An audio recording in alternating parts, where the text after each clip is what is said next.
Boom. How is everyone doing today? I'm hoping people are doing all right. I'm still a little sick myself, so hopefully everybody is feeling a little better than I am.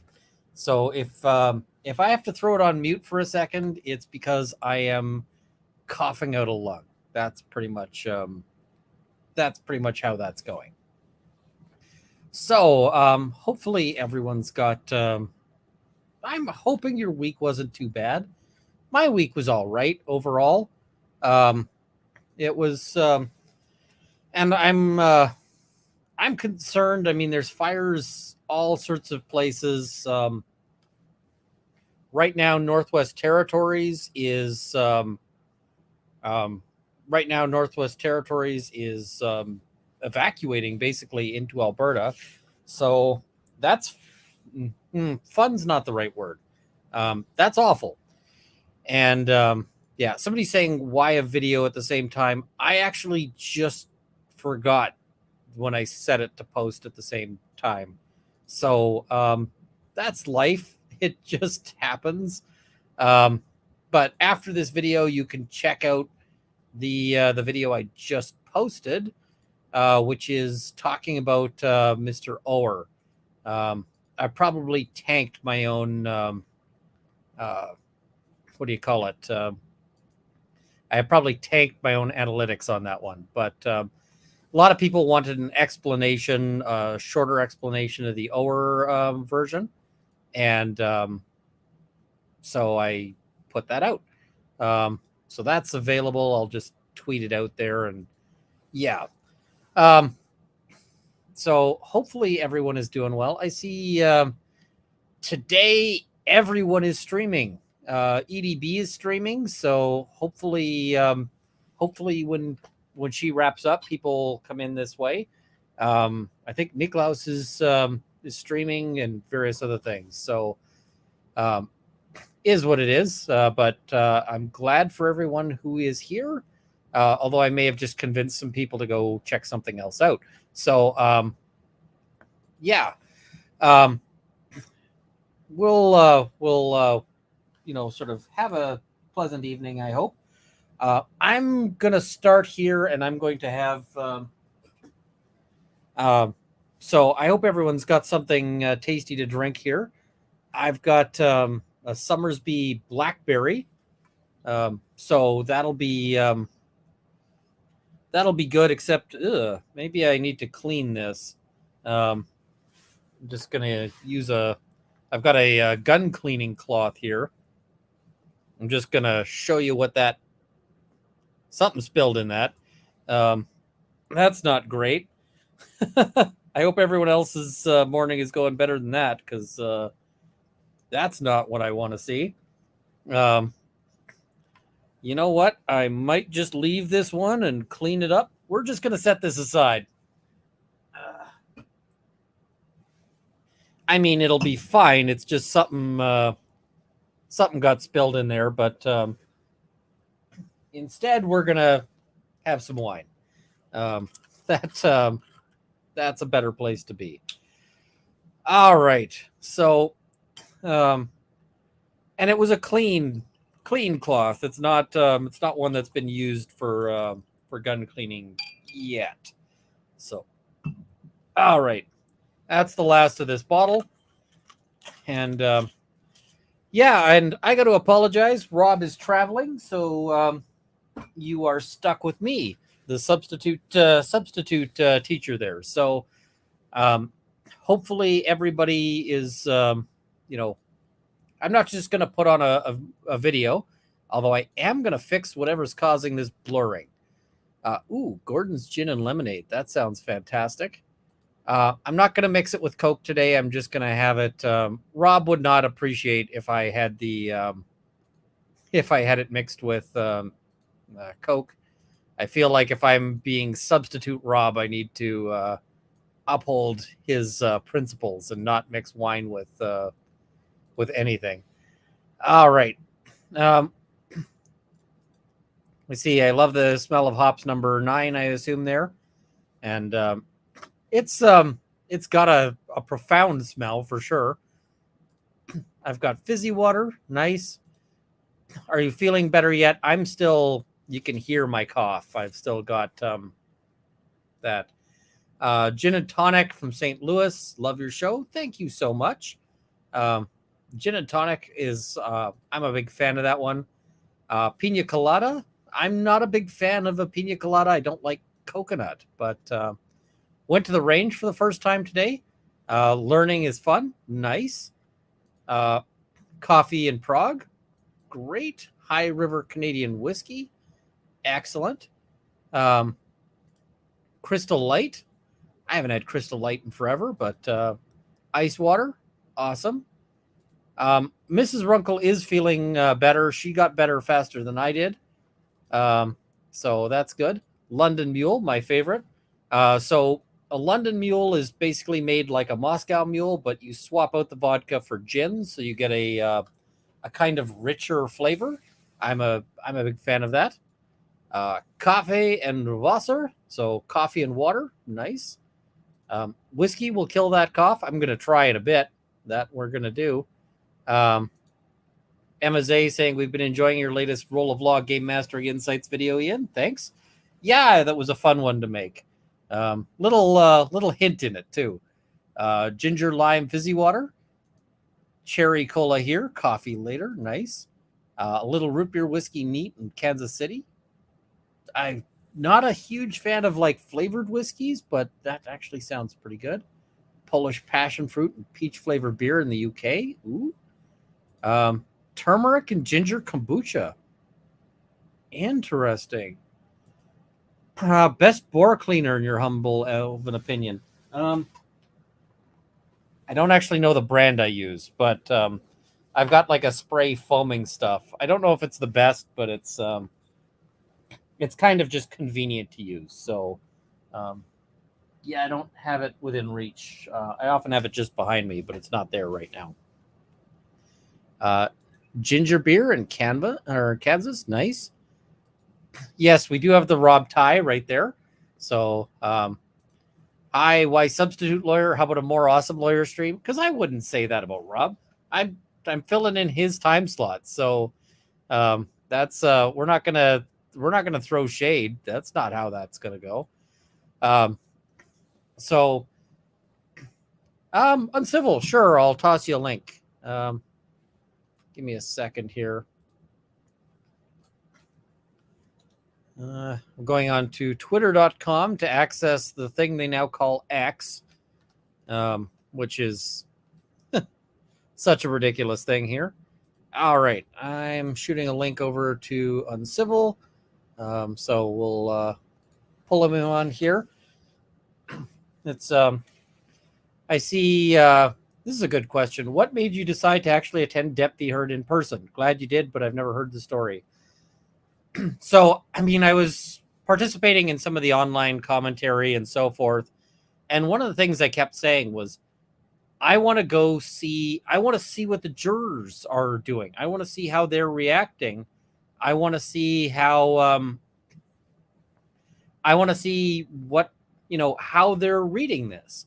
Because sometimes sometimes you can't really tell what a juror is thinking.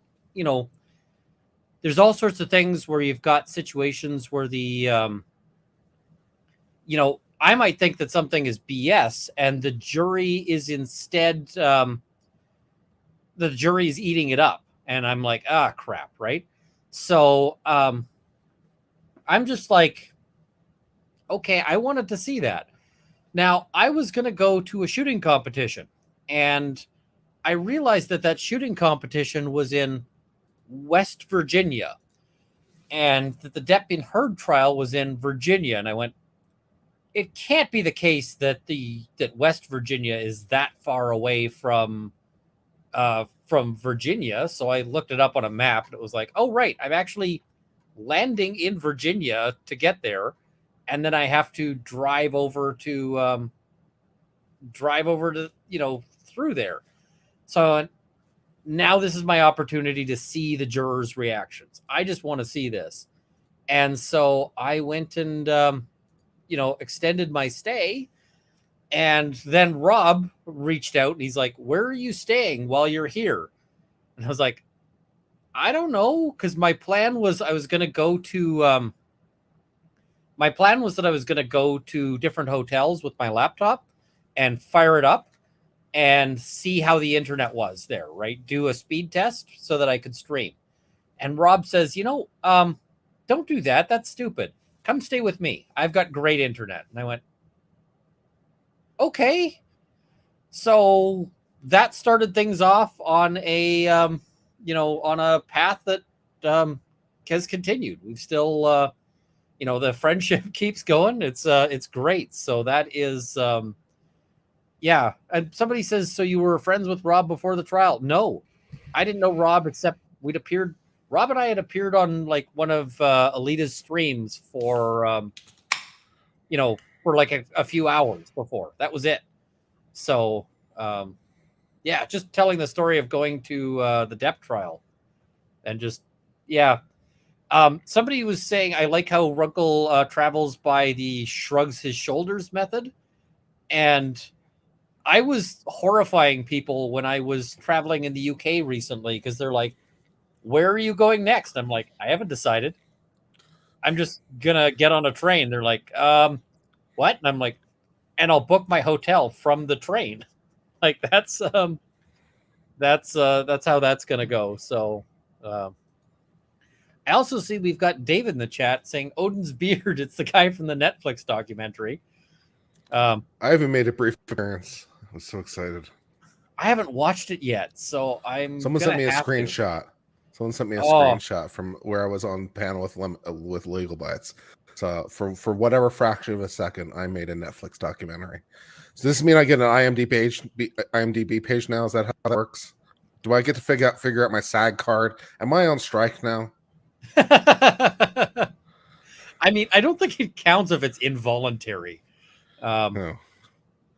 And David, if you want, I can toss you a link. No obligation, because yeah, but I'll shoot you a link just in case you feel like being on. But I suspect you're super busy with Campfire. If you don't, Campfire Kingdoms is David's got a whole project to get a role-playing game created. Excellent. Which is just amazing. It's actually I'm now picking which video to post every day by D100.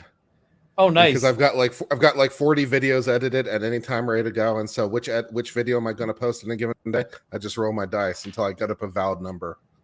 Damn, man, I don't have that many. I have like no videos that were there. Yeah, I have a nice little backlog. JR says, how did you connect with EDB when you were there? That's how I found you and then Rob. I was in touch with EDB, like I'd sent her messages, but when I was there, it was not terribly hard to get on streams because it's like, hey, I'm just out of court. Can I pop in? And it's like, yes, we'll send you a link. So yeah, I spent a lot of time showing up on streams there. Showing up on people's streams. What's that? I try to reverse my shirt. So, oh, and I see that David saying he's lurking today. None of you saw anything. That was totally graceful.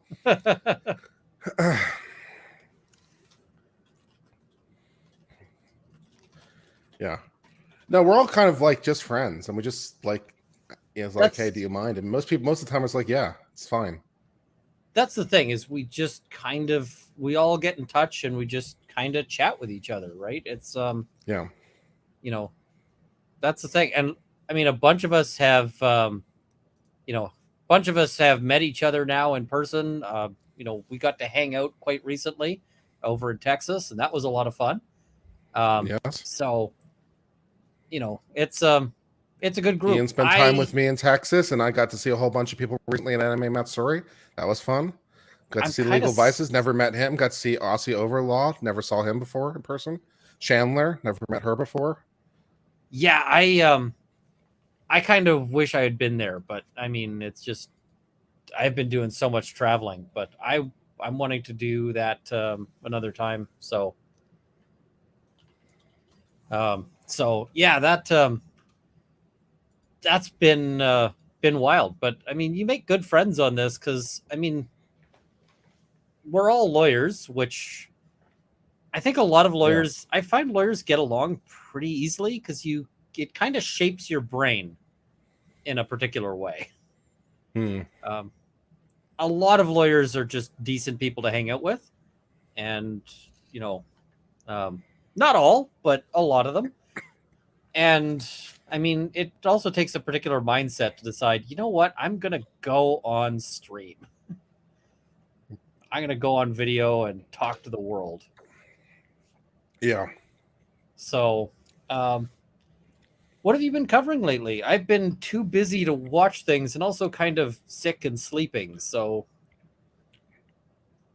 Well, I haven't been covering anything in particular. I do my daily legal news roundups as one does. Supreme Court cases. I was covering a great Florida man story today out of Miami-Dade County, where there was a story about this guy who is looking forward to sterilizing a bunch of peacocks because he got special permission from Miami-Dade County to seize and sterilize the peacocks. And there's a whole story written about him. So, Peacock Man. This is his life dream, apparently. so he got a permit to like just go and start neutering peacocks? Yeah. Huh. Yeah. So that was fun. And it is covering whatever else is going in true crime stuff. I don't even remember like half the stuff I post because I record so much content. I have to go look at my own channel, be like, hey, what did I post recently? What have I been talking about? I always keep thinking I need to like build up a backlog of, especially of stuff that I can just post whenever. Oh, I did this great historical case yesterday for no particular reason. I was like to do a deep dive of Supreme Court oral argument react. I did this great case in Ray Galt, 1966. Okay, in 1966, there's this kid named Galt. Okay, he is accused of making a lewd phone call. The exact phone call is a little bit vague, but there's some secondhand reporting that what he said to this woman apparently were, "Are your cherries ripe? And do you have big bombers?" These were apparently the lewd comments that this kid made on a phone call in 1966 in Arizona. Okay, so they arrest this kid, and they How arrest old is this this kid, kid? and I think he's 14 at the time. He's 14 at the time, 15 by the time this whole comes to fruition. Okay, 15 by the time this whole time comes to fruition. He's arrested and charged as a juvenile delinquent. He is not the hearing that is provided. The woman who is the complainant doesn't show up. The complaining witness never shows up, never testifies. In fact, no one testifies. No one is sworn in. There is no transcript. There is no lawyer. There's no right to remain silent. There's What? no right to due process. Right? There's none of these things. And the judge says, "Now, son, tell me, did you make the phone call?" He's like, "Yes, sir, I did." Okay, how about 6 years in juvie? What? Yeah. How about 6 years in juvie? Well, because they're going to hold him until he's an adult, which in 1966 is 21. So because he's an incorrigible youth, so he needs to be put into a industrial camp for the wayward youth and reformed for these comments. And the Arizona Supreme Court's like, yeah, there's no problem with this. How about, right to remain silent, right to remain silent, right to an attorney, right to be notified of the charges. He was never notified. He never got a notice of the charges. There was no indictment. There was the hearing. He was present and his mom was present. The complaining witness wasn't present. There was no prosecution. It was just him and the judge just found him summarily guilty and sentenced him to 6 years. So the Arizona Supreme Court had no problem with any of this. This U.S. Supreme Court disagreed. 8-1. It was probably the seminal case that said that children have rights under the Constitution too, in Ray Galt, 1966. Wow. And what's interesting about it in particular is that if an adult had been charged with that exact same crime, the maximum possible penalty for an adult would be 2 months. In Canada, we've got the Youth Criminal Justice Act, and that came in effect. And people are like, oh, kids can get away with anything and whatever else. But that came into effect because somebody did a study and they found that kids were getting sentenced for like much longer than parents or than adults Mm-hmm. were. Mm-hmm. And so it was literally like, if a kid robs a store, they're going to get like 3 times as much time as an adult. So eventually they were like, yeah, we got to have some reforms. And now people, what is it? Now people are sort of, they get upset when they see some of the youth sentences because they're like, why is this kid getting away with whatever? And I'm like, because he's a kid. You know how many crappy kids I've represented who became an adult and then sorted their shit out? Lots. I mean, kids get into all sorts of stupid things, and I've had kids who were charged with like super serious crimes, like robbery with a firearm, and that kind of thing. And they get 6 months because that's a long sentence for a kid, and they become an adult, and it's like, oh, what is this adult? What have they been up to? Oh, right, they're going to university. They're, and they just never commit another crime because. The other thing is kids commit tons of crimes because they're near kids committing crimes. Like the number of kids who get into the peer pressure crap is huge. And sometimes it's funny because like you break up these groups of kids and it's just none of them commit crimes after that. It's weird. But they also always have terrible family situations, like just terrible. Somebody from my Discord had a great notion. Rob's not here, so he's not going to be watching this. He's busy. So, I did a video just recently on the alpacas at the Depp trial. I saw it. It was a good video. Yeah, because Rottenborn was really pissed about the alpacas. Really super pissed. We need to find a Was date. he really pissed, or was he just pretending to be pissed? Well, he made a big noise about it, and he was trying. I mean, he's trying to get sanctions over it. And Judge A is like, I don't like this, but I'm also not handing out any sanctions today. If you do it again, we'll hand out sanctions, but not today. And fair enough. And I actually think that that's really nice because they actually had a really nice moment there. Like, you could see on their faces that they're smiling, they're happy. It's just a fun thing, right? Those alpacas were super cute. But somebody suggested that we should send alpacas to Rob for like his birthday. I'm in favor of this. Are we sending actual alpacas to his house? Yeah, there's a company there that does, like, the guys just who put brought alpacas right on his front yard and not tell him about them, or in his backyard. That'd be good. Yeah, I'm in favor of this plan. Maybe send them to like his law firm. Someday when he's got like a really rough trial, we'll just have it so that there's alpacas at his firm when he gets back. Yeah, this is a good plan. This is something good friends would do. I'm in for this. I feel like as pranks go, like, hey, we sent you some cuddly alpacas to hang out with, is a pretty low impact, low harm kind of prank. Yeah. I'm not going to be pissed off at somebody who's like, hey, here's some alpacas to hang out with. Now, I got to look and see if he's in an area where their webpage says that some areas they need to get permits ahead of time. But permits. Yeah, I mean, I should reach out and be like, hey, how much does it cost to have alpacas go to somebody's house? He doesn't know they're coming, but you'll get paid either way. Like, I'll pay in advance for the alpacas. So, well, I stayed at his house one time. You stayed at his house one time, right? Yep. So we know where that he makes lives. us like part owners of his property, right? So we can just sign off on the paperwork. It's fine.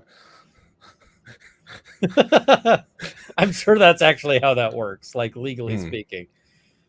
So yeah, it's that might be fun. I guess other news, there's a I've talked about this before, but there's a game I used to play as a kid when I was like a teenager, a mud, and it went down for years. 25 years, in fact. It's back up online. Excellent. What's it called? It's called the Magic Realm. Excellent. They're not yet ready for like open registration, but that'll be coming when they can. Very cool. And so I started playing it because they were like, if you've got an old account, we can revive that. We're not ready for 25 new years accounts. Yeah. Nice. Literally what happened, like this was a pay to play MUD, right? At the time. And they started working on a graphical MUD, which was really the beginning of MMOs. And so they actually bought out, they got bought out by Electronic Arts because Electronic Arts wanted to basically poach their technology. So the computers that this was on got put into storage at Electronic Arts and were thought to be lost. These were old like Sun Microsystems computers. Yeah. And sitting in a box somewhere. I love it. Well, sitting in storage. And then finally, a while ago, somebody at Electronic Arts was going through like their storage and was like, why the hell do we have these old Sun computers? And somebody else realized that there was the people who used to play this had been asking, like, can we have these computers, please? Can we have these computers? And so somehow it managed to get connected. And so instead of throwing them out, they called and were like, hey, do you guys still want these computers? And thankfully they were like, hell yes. Now that's really cool. Well, they were in bad shape. It took them a while to get this thing up and running, but now they're like, we have the game, it's running. Come play. And so I got started playing it again, and I was like, this can't possibly hold up. I was playing this when I was like 14, 15. It's just not going to be the same. And you know what? It's the same. It's the same. It holds up. I've been really enjoying the hell out of it. And cool. I'm actually I'm probably going to end up doing like a Roll of Law video about this particular thing. So I used to play Trade Wars 2002. Oh God, that game, yes. Yeah. That Legend of the Red Dragon. Legend of the Red Dragon. Did you ever play Land of Devastation? Sure. That one was I had solid. I had a FidoNet account before email was cool. Oh, nice. I had email before email existed. I'm old school. I actually have a fun story about that. It's connected to this MUD. So I had email before email was really a big thing. So this MUD started up as a dial-up. Like you literally would dial directly to this BBS that the MUD was on. Oh, yeah. But then the internet started to become a thing, and they wanted this to be available on the internet. So they formed a partnership with an ISP. And so instead of dialing up directly to the company that was running it, this company called Ice Online, you instead had to dial up to Uniserve. Ooh. And then Uniserve would connect you. Now, I was still paying for, to access the Magic Realm. But unbeknownst to me, because they sent this in emails, Uniserve created a separate account for us, and we were supposed to be spending or paying to access Uniserve as well. Mm-hmm. So we were supposed to be paying twice to get through. And I didn't know that. And so Uniserve kept sending me emails with, hey, you owe us money and this ever-increasing amount of money. But I didn't actually know I had access to email. Like, I didn't know that I had access to that. I had no way to check that. And so this got to be ever-increasing numbers until finally this guy, Todd from Uniserve, I still remember the guy's name. He calls my house and he gets my mom, and my mom freaks out because it's like, you owe $800 or something like that. And she freaks out. She's like, what the hell? I will get him to phone you. So I come home. Mom is pissed. And she's got this number to call Todd from Uniserve. Mm-hmm. And I'm like 14, 15, but I'm Is Todd like the already... CEO of Uniserve? Because that sounds like that kind of thing. I suspect he was just like their collections grunt. So Uh-huh. I'm like, I'm sitting there going like, what the hell? But I start doing some research. Before I call this guy back, I actually go and start reading some legal stuff. Mm-hmm. And so this is kind of my beginning of my interest in law. Because what I'm I under figure 18, out... so come after me. Exactly. You can get debts with under 18 people, but they're uncollectible. Right. So I call Todd from Uniserve back, and Todd is like, you owe all this money. We're going to, and I'm like, I don't owe you shit. And he's like, what? Like, I don't owe you shit. He's like, well, what do you mean? I'm like, I just connected to the Magic Realm through the direct link. I didn't know I owed you anything. And he's like, well, obviously you do. I'm like, I thought you had a deal with the Magic Realm that they were paying you. And he's like, no, you owe us. And I'm like, what did I sign to agree that I was going to pay you? He's like, well, it's, we've got this thing. And I'm like, I never accessed your site. He's like, we've been sending you emails. I'm like, check my email box. I've never read a single email in that. I didn't know I had access to email. And he's like, blah, blah, blah. And so he's like, well, we can sue your parents. I'm like, no, you can't. And you don't even know their names. What's my mom's name? And he's like, Mrs. Runkle. I'm like, wrong. So best of luck, Todd. And so I never had to pay Todd from Uniserve, and I don't owe Todd from Uniserve a damn thing. Todd from Uniserve, wherever you were out there, we salute you, sir. I mean, I feel bad for the guy that he had to call this 14-year-old kid and lose the argument. But we never had a contract, first of all, and even if we did, it's not valid because I was... It's a minor, and it sounds suspiciously like for non-essential goods, so, yeah. Yep. And the other really fun thing, so this happened with a lot of people, and a lot of them were adults, so they had a better claim. So Uniserve got this great idea, which was that they got the credit card information. I think they got it from ICE Online. And then they went and they just billed all of these credit cards without any agreement or authorization directly. That sounds problematic. Yeah, from what I heard through the rumor mill was that enough people complained that Uniserve almost lost their credit card processing account. And that's a terrible fraud thing. Yeah, it's really bad for an ISP to lose their credit card account. Yeah, so, I would think.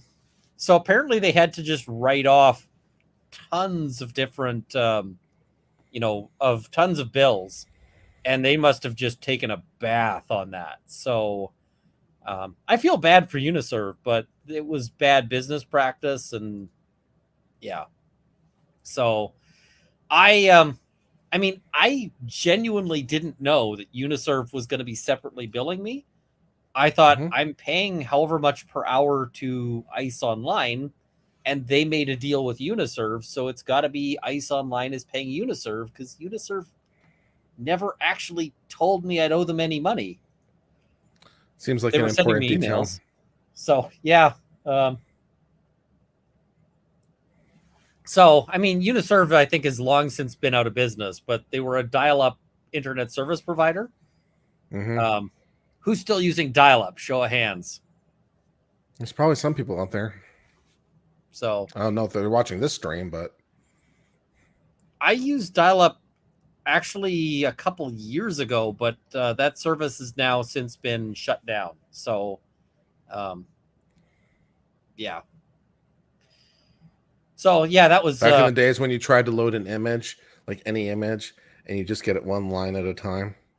oh well, that was actually technology that developed while I was still while I was BBSing, because originally they weren't able to do the previews, and then there was an update to ZTerm that allowed for it to do that previews, and that was like a big day because whatever you're downloading, it's like, okay, you're getting one line, one line, one line. The other huge day for updates to ZTerm was resume downloads. Oh Because yeah. you're downloading this giant file. It's like 100 kilobytes. Oh yeah, it's gonna take file. hours. It's gonna take you hours, and so you'd be on for hours. Like you're on, it's gonna take you 3 hours. You're on for 2 hours and 45 minutes, and then your mom picks up the phone. Exactly, and like that disconnects you, and so you're like, oh crap, I got to start from the beginning. Whereas when that came, now it was suddenly possible to resume. But when I started playing this mud, we used to turn color off in the game because it would let you move faster. Oh yeah, no, I love it because it didn't have to send the color signals over your 600 baud modem. So yeah, I had 2400 baud. I was fancy. Oh, that I started out on 600. I remember when I first got a 9600 baud modem, and I thought it was like king shit. Oh, and then 14.4 and 28.8, 28.8, like that progression, and it was just like that that progression of speed to where it's like everybody's got color on now because it's 28.8. So why would you why would you turn that off? But when we started, it was super slow. Somebody's asking if I remember punch cards. I never had punch cards. But yeah, the initial like dialing up, I keep wanting to set my phone ringtone to the old dial-up sound.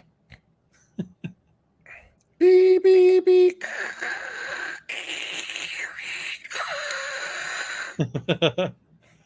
The other one that amused the heck out of me was somebody who set their ringtone to fart sounds. Okay. And it was a lawyer, and he basically, I was like, why do you have this at fart sounds? And he said, sometimes I forget to turn it off in court. And if you're making farting sounds in court, nobody comments on it. He's just like, you can get away with your phone going off in court if it's like a gentle fart sound.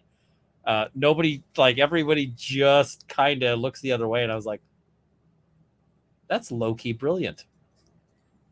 So I was just like, all right, fair enough. Niklas, I saw you in chat there. I sent you a link if you want to join there. Somebody says, Runkle, can you read cursive? It depends on the cursive. I can write cursive, but really slowly because I've got dysgraphia. So I don't much care to. Let's pull up some super chats here, and then we'll move on to, I guess, our first story, which is a story of silver. You might know where I'm going with this one. Not yet. Maybe later. Amber is saying, can we wish Nicole a happy birthday? Her birthday is tomorrow. Happy birthday, Nicole. That is awesome. Nick M, thank you very much for the member chat there. Alan Fortenberry, I feel like the world would be better if the most popular sport was Calvin ball. We call Isn't that sort of what we're already doing? Yeah. We call that law. Yeah. Evil Critter says, hey, this is to say thank you and to celebrate the little things with me. Cheers. And Celine is saying, I want to wish a very happy birthday to my beautiful friend Nicole. Happy birthday. Her birthday is tomorrow, and she's one of the warmest, kindest people I've ever met, and I'm so grateful for her in my life. That is awesome. That's a very, touching message there. Dayslav Mandkari, at work, but keep fighting. You know it. Angitora saying this one's for Nicole. I hope your birthday tomorrow is the best ever. Well, absolutely. A just as awesome lawyer stream. I got imposter syndrome. It's a thing. Vez from Quebec is saying I usually use my RV or rent an RV and go with the flow while traveling.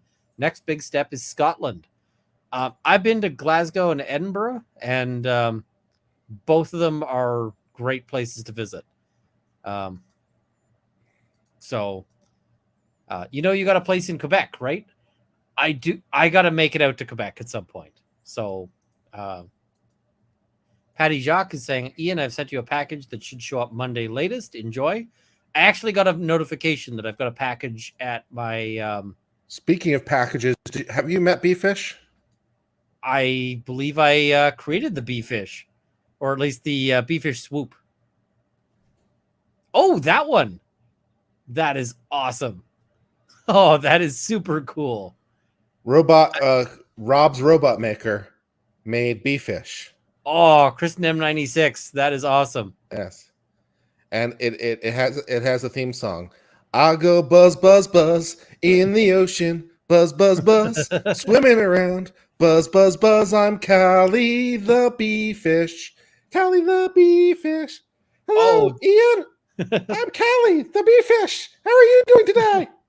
That is awesome.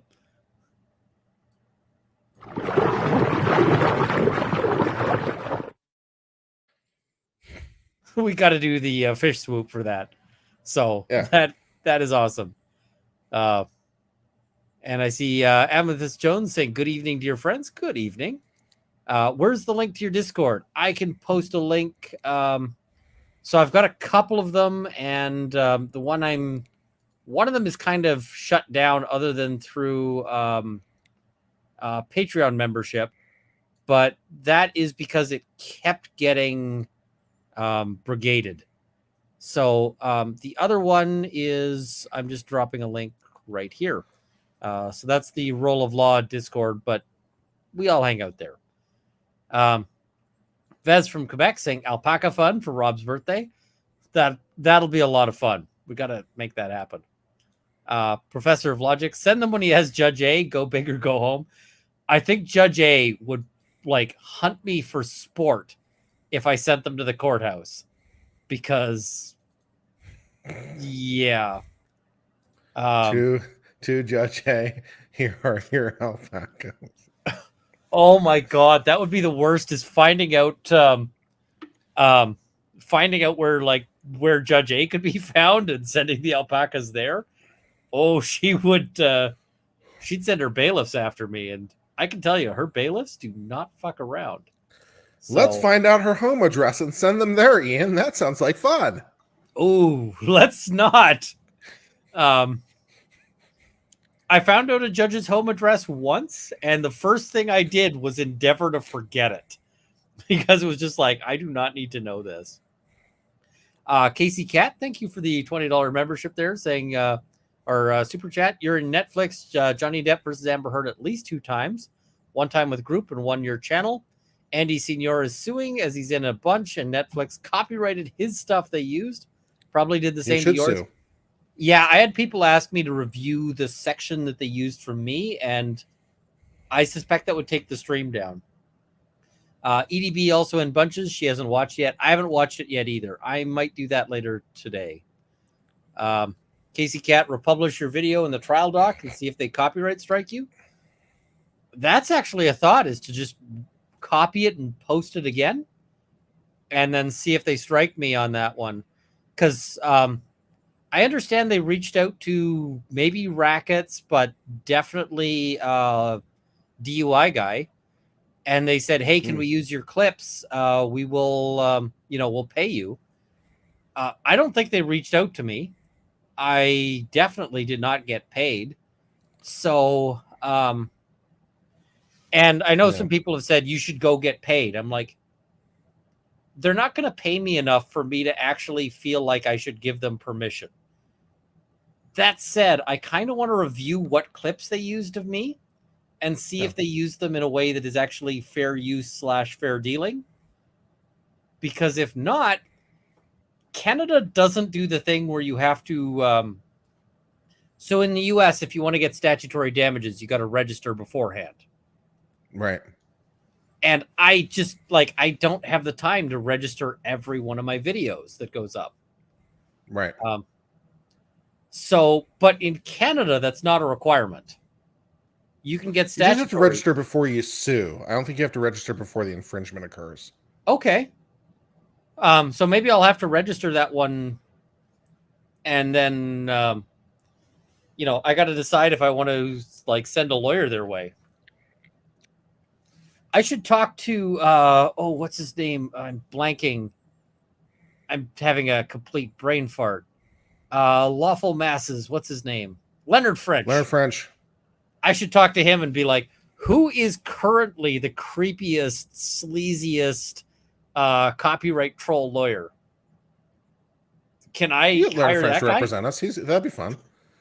Oh, I mean, it doesn't have to be creepy. I like Leonard. No, I mean, I was thinking like somebody who's about to get disbarred, like just hire that. I suspect Leonard. Does Leonard French do plaintiff side copyright stuff? I thought he was only defense. We could ask. That would be fun, like where we could, you know, pursue the documentary. Be like, hey, I'd like my money, please. And I could technically sue for copyright infringement, which is hilarious. Because even though they used Legal Vice's video, because we have no agreement, technically speaking, that makes me a owner of the entire work, and I can technically sue for copyright. Wow. As a co-owner of the work. Huh. Because we each contributed, so we each have a undivided interest in the whole. So I know I'm on in part because I was on one of Rackets' streams. Mm-hmm. Yeah. So that technically means you have an undivided interest in that, because without an agreement, and you're both co-participants, both co-creators, essentially, you know. So yeah, you both have an undivided interest in the whole. That would be fun. Like, let's bring a suit and just be like, all right, we're going after those statutory damages, and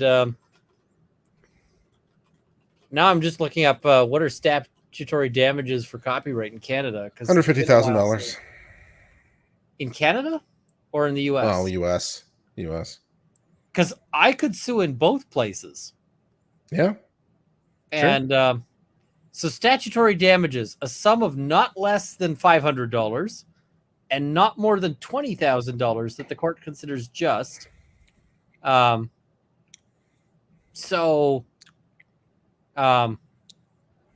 it's for commercial purposes, so up to 20 grand. I need to watch the documentary to figure out how much of me is in the documentary. So I need to figure out how much I care. I mean, I could use 20 grand if they give me half of that of 10 grand, because it is a commercial, commercial operation. Then that would be nice. Yeah,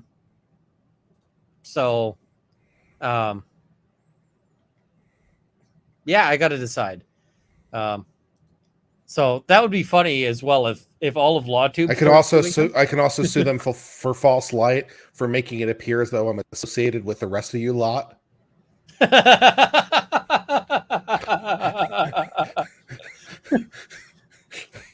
You have impugned my name by suggesting that I would ever spend time with Mr. Runkle. Yes. I feel like that claim might not go super far. It's interesting to see who they used a lot of and who they used a little of. Because like Andy from Popcorn Planet, they used a ton of. But he was never actually at the trial that I'm aware of. So I don't know. I don't know. It's weird to me. But was it downloading 5 megabyte IE on dial-up took all day? Oh my god. Yeah. That bad memories on that. And now I have gigabit internet. It's like, this is obscene. Oh, I mean, Gigabit internet. It's like, it's wonderful. yeah. But I mean, when I was a kid, gigabit internet, you wouldn't have known what to do with it because it would have been like, I can download Well, no, the gigabit internet was a dream. In order to have gigabit, you would need a T1 line. You wouldn't even get to that with a T1 line, I don't think. And I mean, there were people with a T1 line who I don't think had gigabit internet. That would have been like you're directly connected to somebody's like to a node or something like that. So I see Nicholas is saying, "Oh look, a member shoot, go subscribe to moi." So good stuff. Alpacas could go bad if Rob's too busy to play. They don't just drop the alpacas off. They have handlers.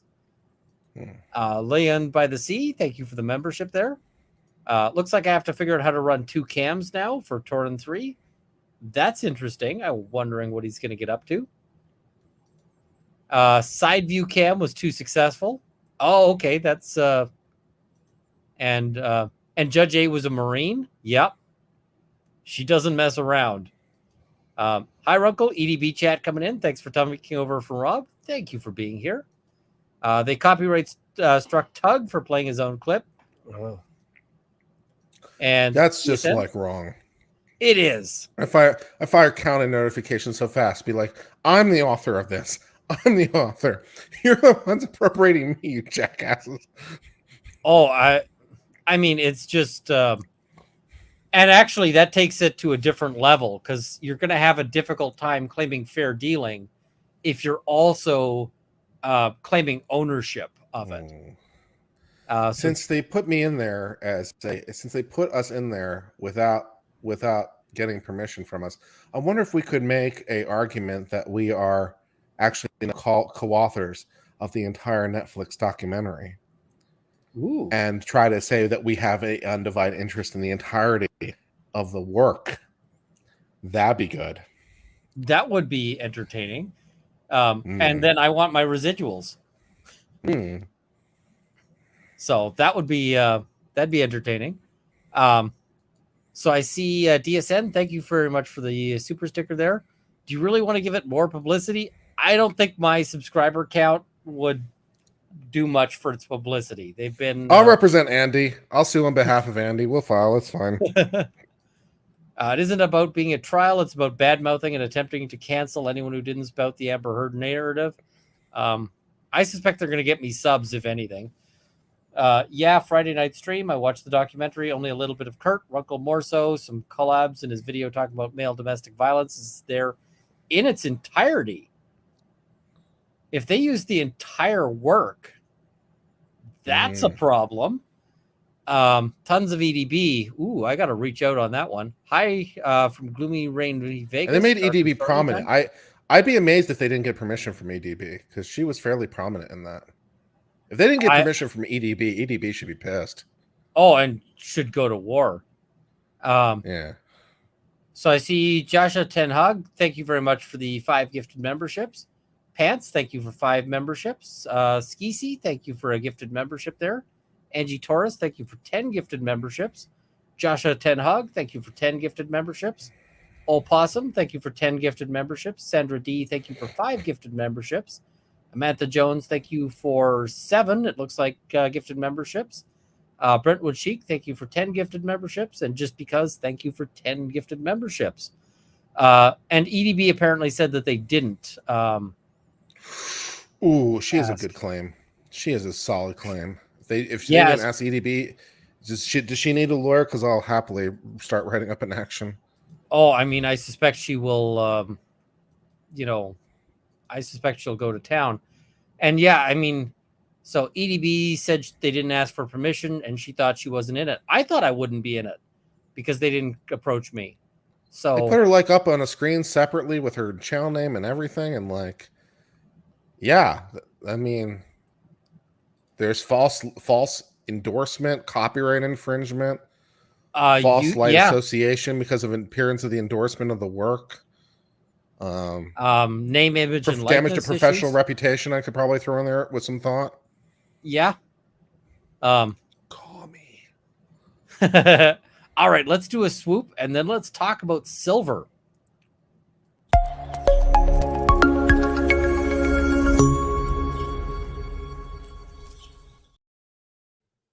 So the topic at hand is this guy, George H. Peterson of Utah, who has been on the run for fraud charges for selling colloidal silver stuff. And so 3 years he's been on the run. And so this is the indictment from 2020. Now, it turns out that this guy is a sovereign citizen type, which is going to make things extra fun. I'm going to see if they televise his stuff because,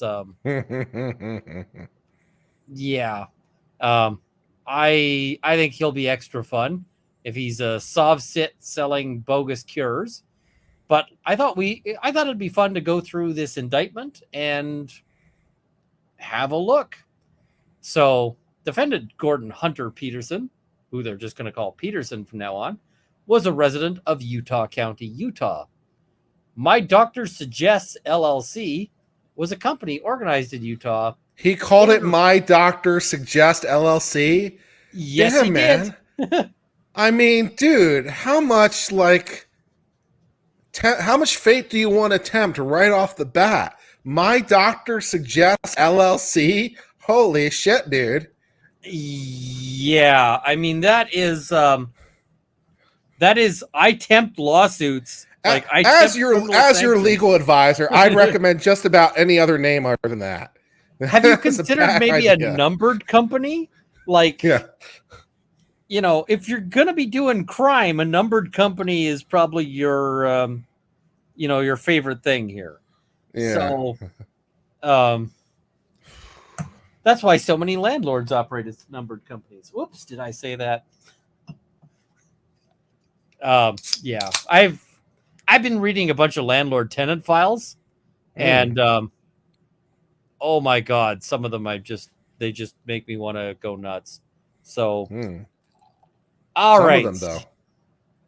Well, I mean, sometimes the tenants are horrible, but a lot of them, the landlords are like, I wanted to claim because there was a scuff on the floor, and it's like, you rented this place for 10 years. That's reasonable wear and tear. Like, yeah. So it was in Utah, basically.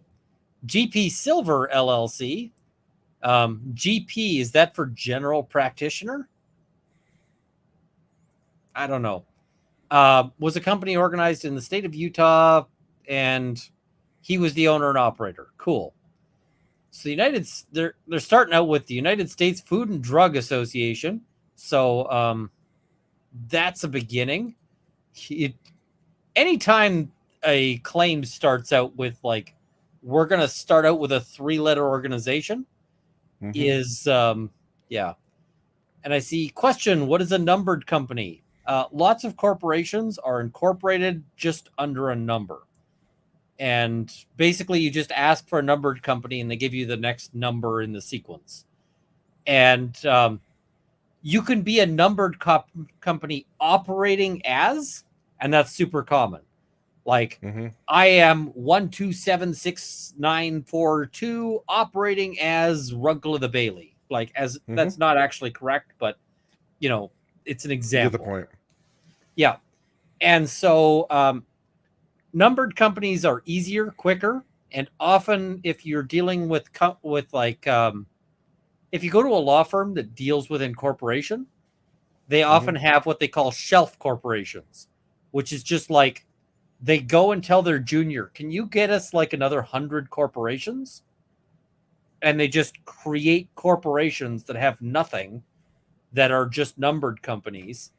And you can walk in and just be like, for $100 or whatever, they'll just give you a company off the shelf, essentially, and now you're in business. So say law firms in Delaware for some, Delaware specifically might have tons of that on the go.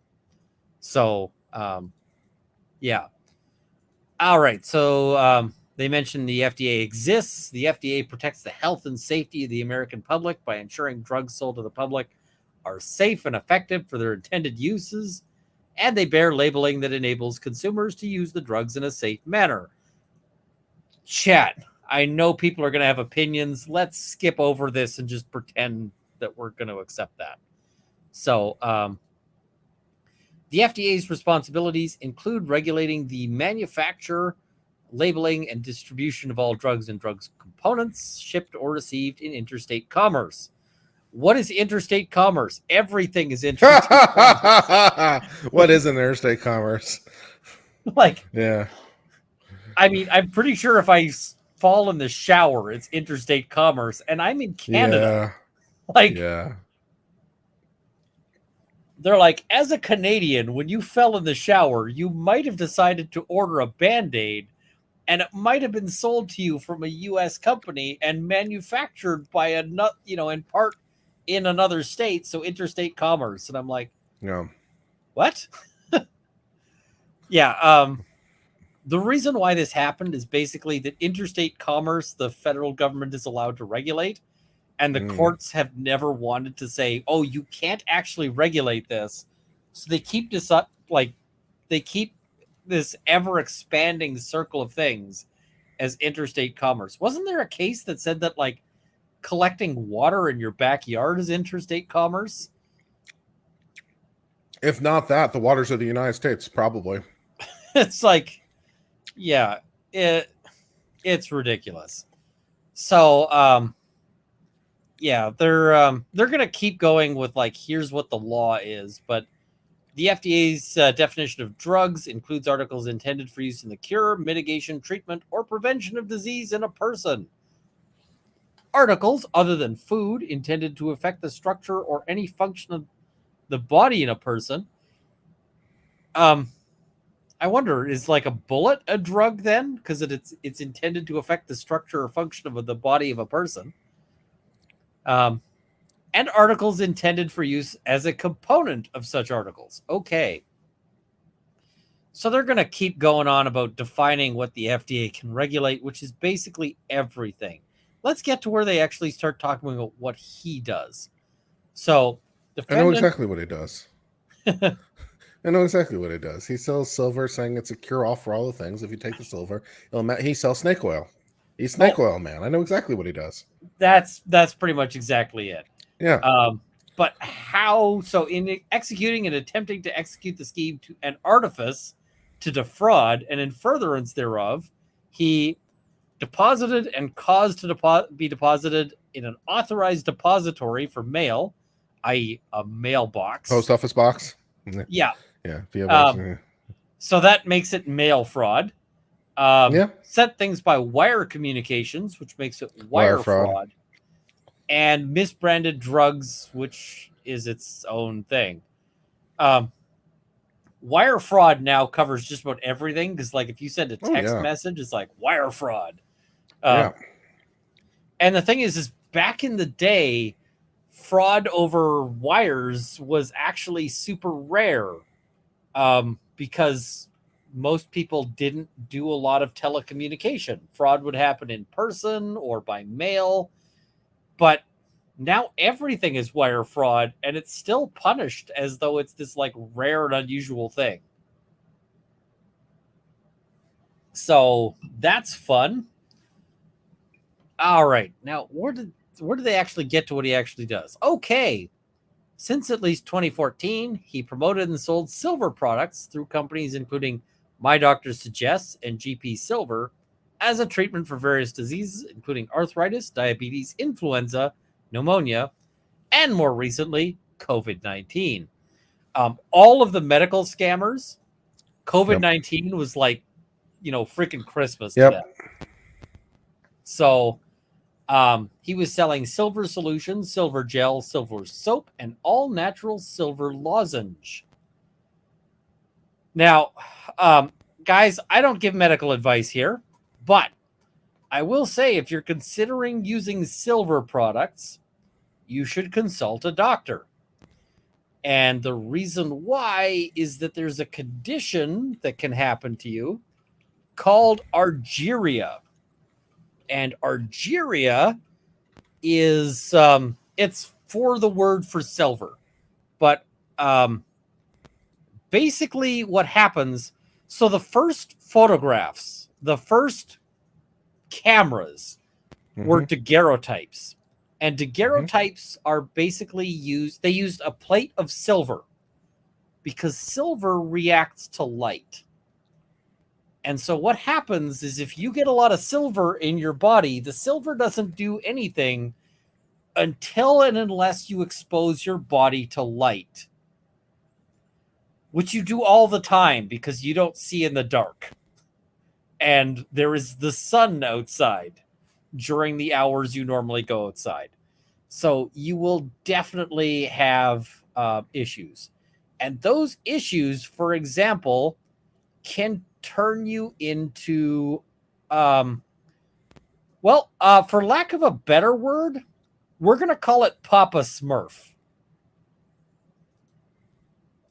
This guy kind of looks like Papa Smurf, doesn't he? And that's argyria. It's a great cosplay, I guess. Yeah, the problem is it's permanent and incurable. So you can see other people with like permanent argyria with this blue coloring. So you probably don't want that. Blue, ba-da-bee-da-da-ba, whatever ails you, and she is so blue. Whatever ails you might actually be less bad than being permanently purple. I'm just a thought, right? So again, contemplate talking to your doctor before you use any of this stuff, especially because people are going to go to jail for this. So he promoted silver products under the guise of medical licensing and authority. For example, defendant Peterson often used the title doctor while introducing himself in promotional videos. Great. As another example, defendant Peterson claimed in his promotional videos to be a certified naturopathic doctor. Okay. I don't even know. Is there even such a thing? That's my. Is there such a thing as a certified naturopathic doctor? Does that even exist? I don't know. And if certified by whom? Even in principle. Is there also a certification for witch doctor? Because that might be cool too. So ting ting, well bing bang. So they have him on his webpage in a white coat with a stethoscope around his shoulders, creating the appearance of a treating physician, when in fact he did not hold a Doctor of Medicine degree, was not a certified naturopathic doctor, and was not licensed as a medical practitioner or provider in the state of Utah, i.e. he's just some dude. Yay! Certain professions are regulated professions. So certain professions are, you can't call yourself that unless you actually have credentials. Lawyer is one of them. Doctor is another. In fact, doctor is the classic. So you can't claim to be a medical doctor unless you are actually a medical doctor. And M is asking, why are we talking about this? Because this guy just recently got arrested. And it's an interesting case. He's gonna be going to trial. And he's probably gonna be sovereign citizening it up at trial. Which is gonna be fun to watch because, oh my God. So his promotions directed consumers to purchase silver products through websites, including the My Doctor Suggests store page, where an orange digital stamp assured consumers that the store was 100% legal. Spoiler alert, it was not 100% legal. List prices included $300 basically for a gallon of the silver solution, the company's self-described flagship product. $300 for a gallon of something. $300 for a gallon. That's expensive. Isn't that pretty close to isn't it pretty close to the spot price for silver? Yeah, except this is like a solution in water, so okay. Yeah. I was like, well, he's not getting much of a deal here.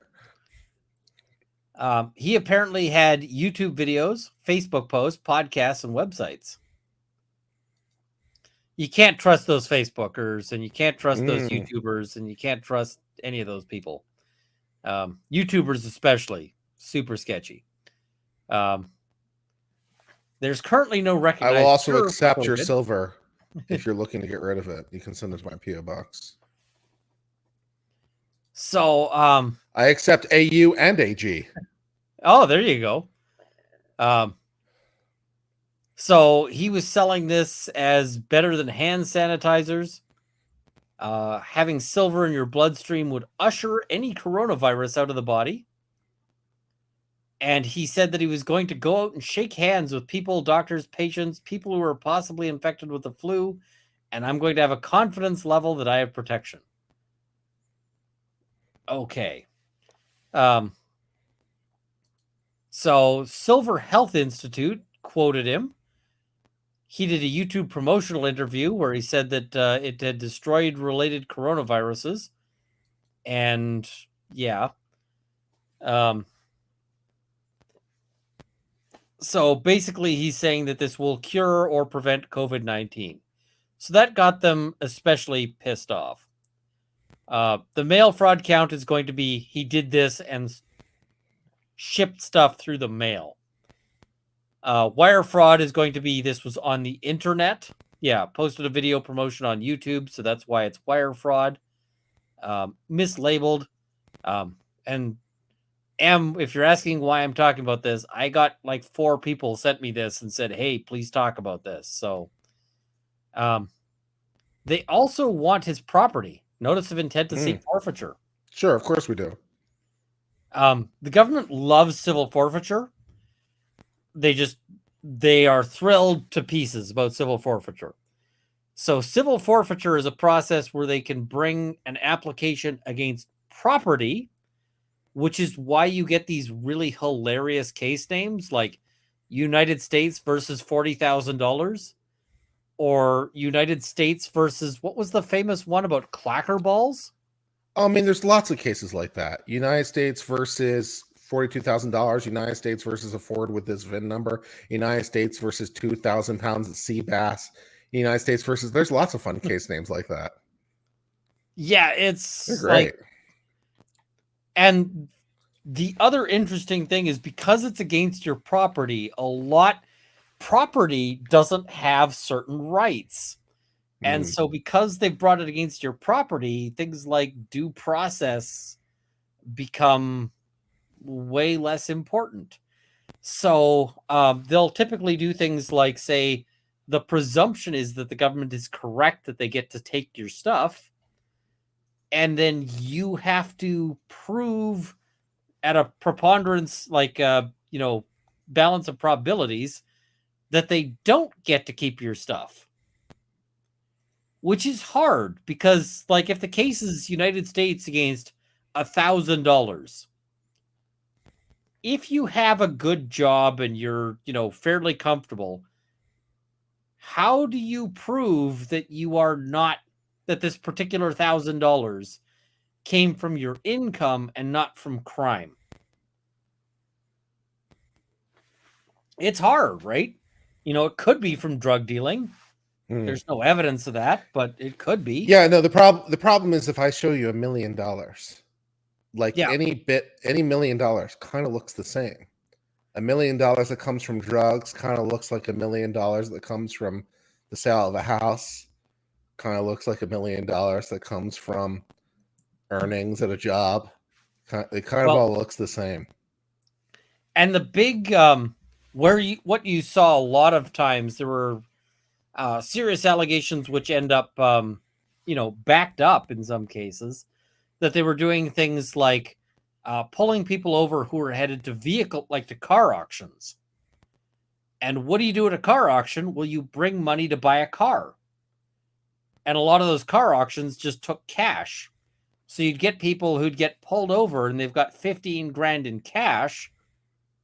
And it's because they were planning on buying a car at the car auction. There have been some other cases that have been pretty horrific. So in one, the government, they were trying to, they wanted to buy this guy's property. And the reason why they wanted to buy his property is to incorporate it into a park. And so they kept going to this guy going, can we buy your property? And he said, listen, this is my retirement home. I just want to live here until I die. And I'm happy to he's like, I'll sell it to you as I get to keep a life estate so that you get it after I die. But they said, no, we want it now. So they did a flyover of his property and they didn't see anything.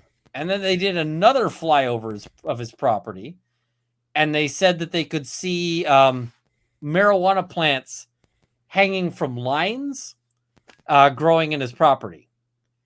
So based on that, they showed up to do a civil forfeiture. And during the course of this civil forfeiture, they shot him dead because he came down the stairs hearing that people were kicking down his door, and he came down the stairs with a shotgun, so they filled him with holes. They did not find a single marijuana plant or marijuana seed or marijuana clipping or any of that on his property. But hey, now they get their park. So there have been some real shady things. What's his name? The guy who used to be on with I'm trying to remember his name now. He does a late night show. You have to narrow that down. Colbert, Fallen. He did a great thing on civil forfeiture. I'm just trying to remember the guy's name. Craig, what's his name? Was it Colbert? I'm just now I'm having to pull up pictures.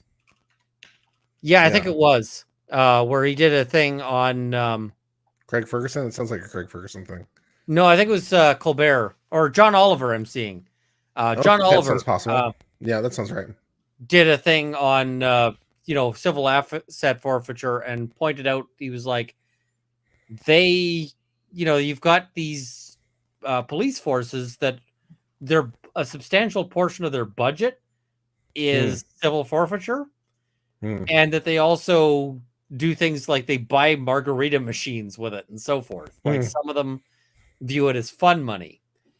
And so yeah, I'm always super sketched when I see civil forfeiture. Even if I see things like let's knock off the whole vax thing. You can bring that up wherever, but YouTube gets real upset about it. So I thought they changed their guidelines recently on that. I don't know. I don't want to end up catching some YouTube strike over that. Yeah. But yeah, I get really nervous about civil forfeiture. Oh yeah, I get really nervous about it too, because it's just so easy. And it basically winds up in practice that you have to prove the money didn't come from an illegal purpose. Yeah. And it can be quite expensive. Well, and it can be really hard. And sometimes, so there's other examples that are just really horrific. So there was one where this kid was dealing drugs at school, right? So and when I say drugs, I'm pretty sure it was marijuana. So he's selling weed at his school. And so they get an undercover, this young looking cop, to start buying weed from him. And when I say young looking cop, if I recall correctly, it was a young looking female cop. that they introduce as a new student. And I believe the student they wound up tricking also had developmental problems. Yep, Is that the same case? Yeah, I think so. They make several weed buys and try to convince him to sell out of his house, and he says, "No, I just sell at school." And then later, they eventually they manage to persuade him to do one sale out of his house, and then they seize the house, and then they do forfeiture on the house. Yeah. And it's his parents' house, right? He lives there. Lady Draconis, have a great night. I see that you're having to head out there. Yeah, civil forfeiture is just nuts. So, I mean, I'm not in theory opposed to the idea of it, where you've got somebody who is, if you've got somebody who's made millions of dollars selling drugs, to say, like, you don't get to keep the millions of dollars.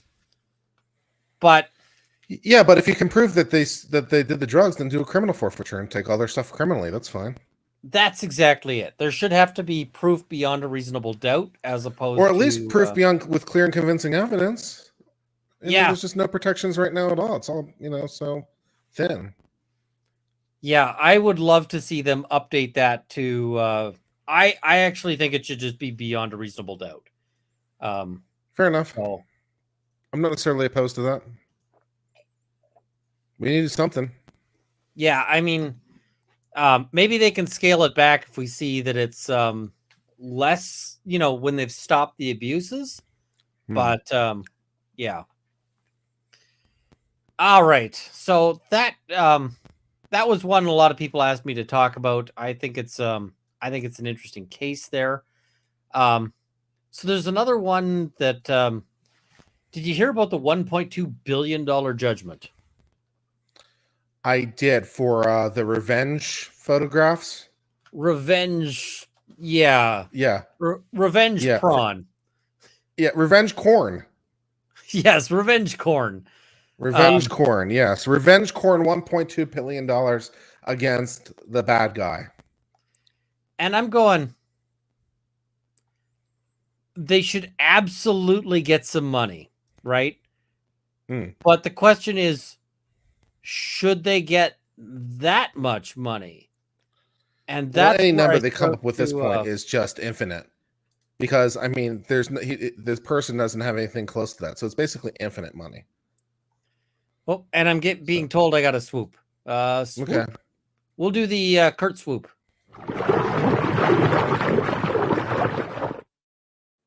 Thank you for the swoop.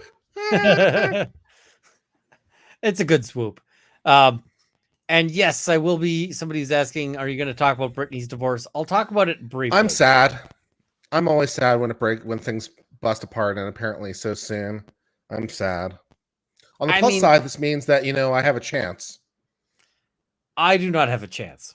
There is just no chance. I'm not married, so, I'm just... And she probably needs legal representation, so... Oh, I suspect she needs legal representation, but yeah. It's gonna be an interesting interesting case on that one, but I guess let's talk about the 1.2 billion, because that's gonna be really interesting, because the issue isn't just this guy, right? This guy is, at the end of the day, he's just, he's not going to pay a dime of it. He has no money. Right. But this sets a precedent.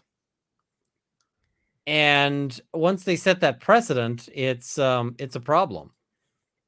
So I don't know. I don't know what we're looking at there. But yeah, they're saying basically that that he has to pay $200 million for actual damages, which seems excessive. I mean, I get that she's harmed, right? Harm is definitely there. $200 million?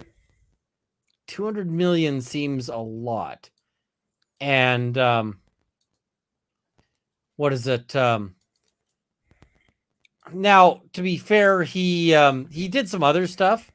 He hacked her work Zoom account. So told a loan officer that she submitted a fraudulent application. Stole money from her bank account to pay his rent. And various other stuff. So he was a real jerk. But I'm just like, really? Is this, does this really make sense? So I don't know. I mean, I think it's too much money at the end of the day. And I think that the $1 billion in punitives, I think that the judge is going to throw it out. Somebody's saying, is it collectible? No. He's got no money. Like, no money at all. So they're not going to be able to collect it. It's just purely about doing damage. And this is the other thing.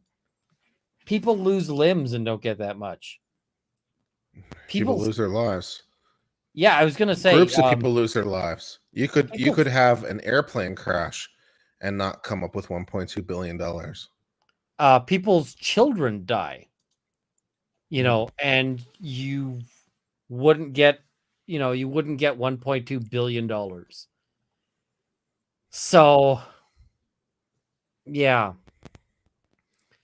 Pro tip to the wise, probably don't do the revenge porn. Also, don't hack into someone else's accounts. That's also a violation of the Computer Fraud and Abuse Act. Don't transfer money out of bank accounts that isn't yours. That's also bank fraud.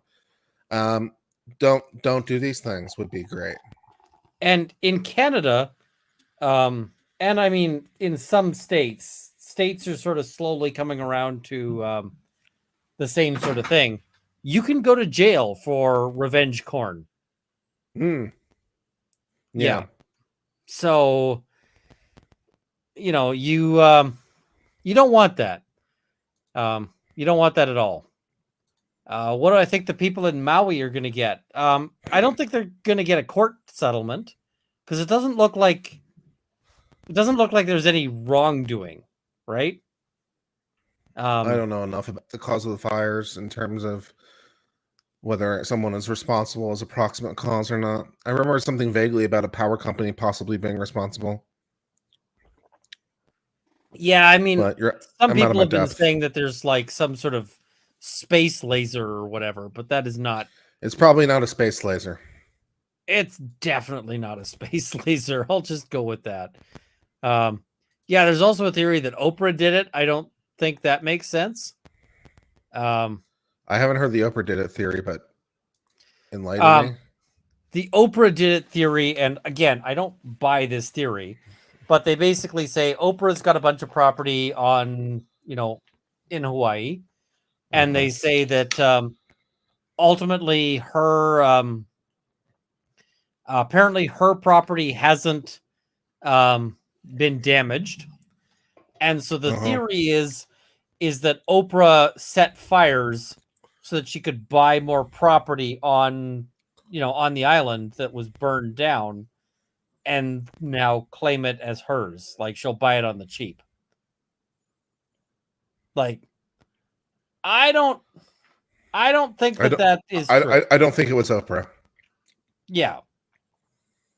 This makes no sense. So I see somebody saying I blame Oprah. I don't blame Oprah. I like this theory. It was Amber Heard's misplaced grumpy.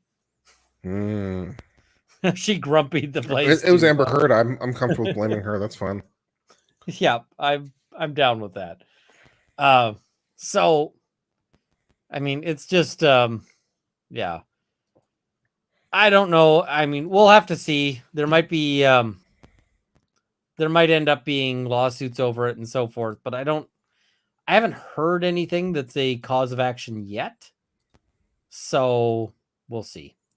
Yeah. It's interesting just like how seemingly these fires kind of came out of nowhere and caused such amazing devastation so fast.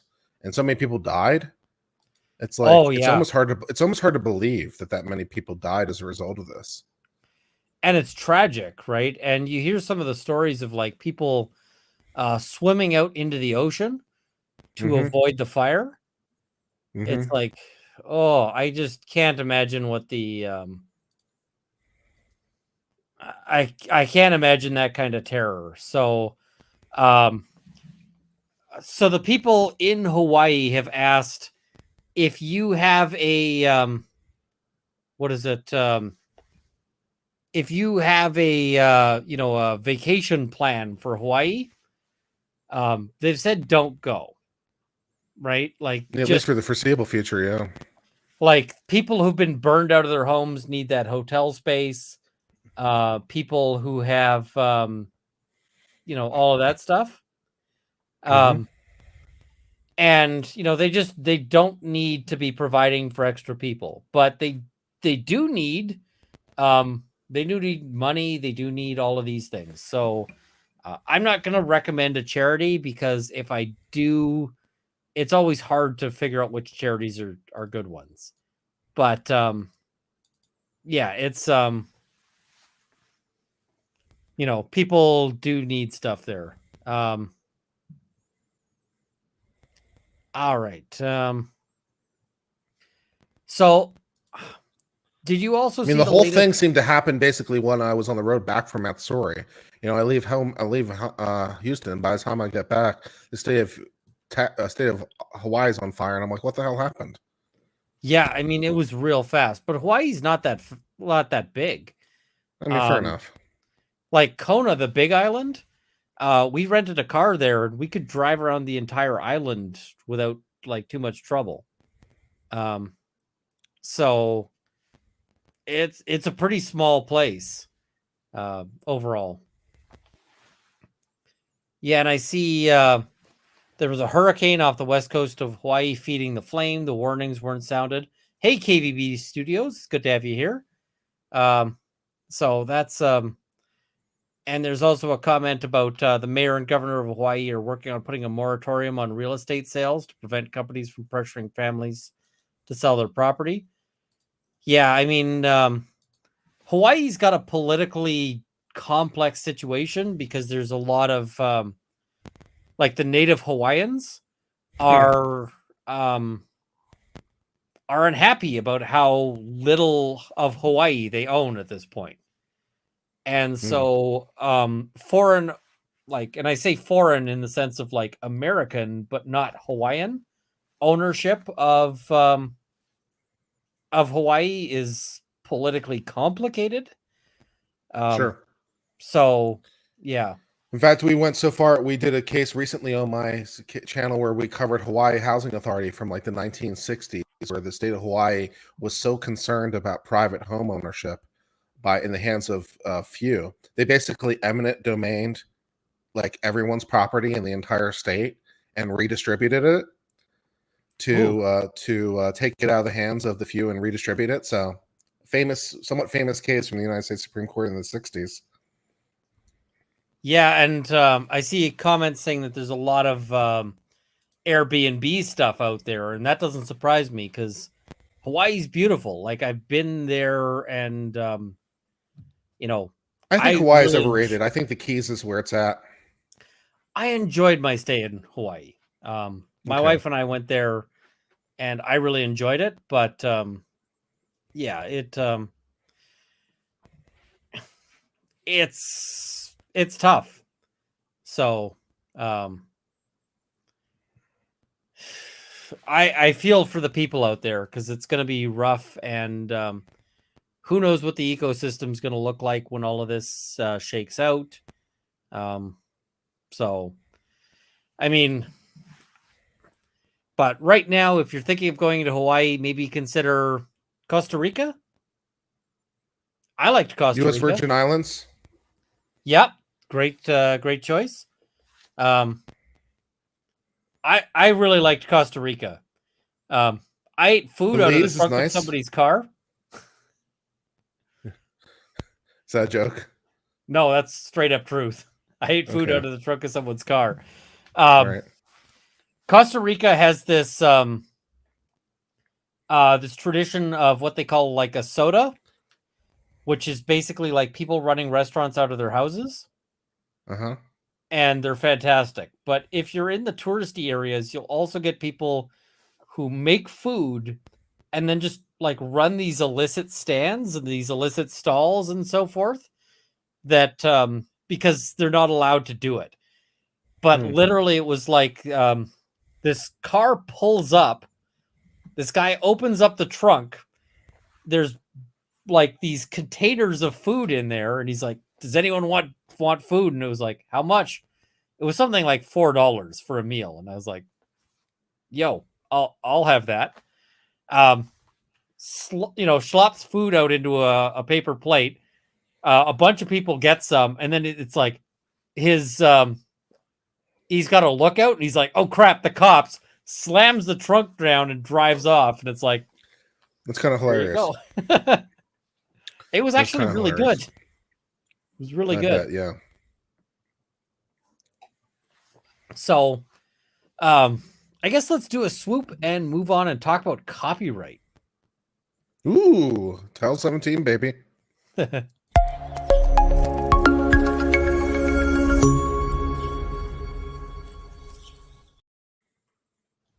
So we have another AI and copyright case. And yeah, I saw the one recently was New York Times had just filed against ChatGPT and basically trying to say that they used like their archives in a permissible way, trying to get them to like reset their entire database. I saw that recently past the headline. Oh, that's one I haven't looked at, but yeah, I mean, there's so many places that are just like, hey, lots of people are trying to challenge these various things to say we can't, or you can't create these databases using our stuff. Yep.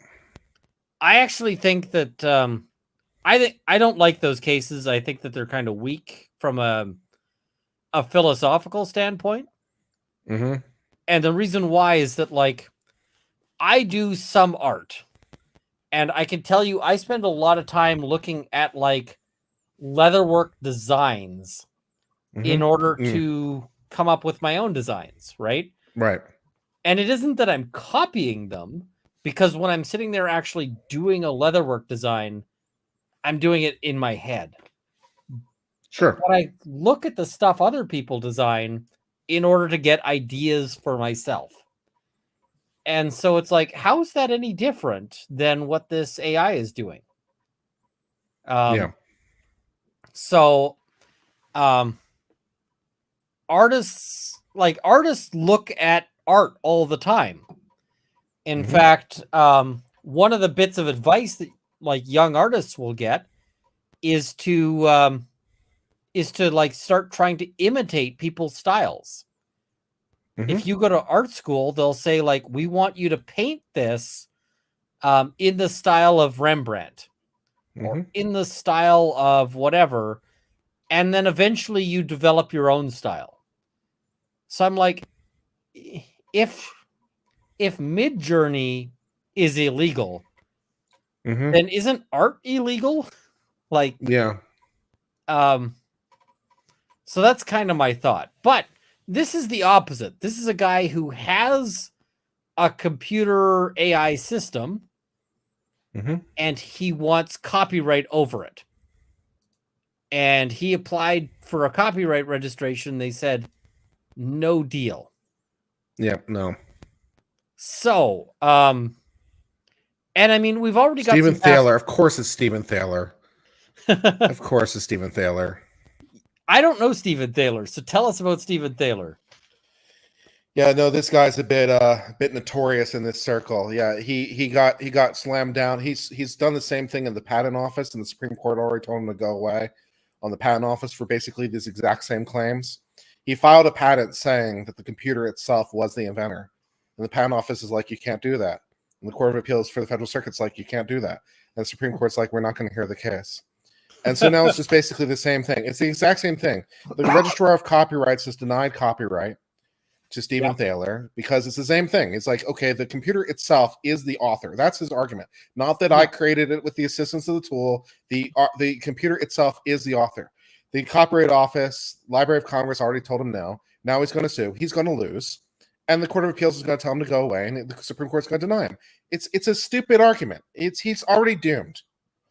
Yeah, and that's exactly it. He owns a computer system called the Creativity Machine, which he claims generated a piece of visual art of its own accord.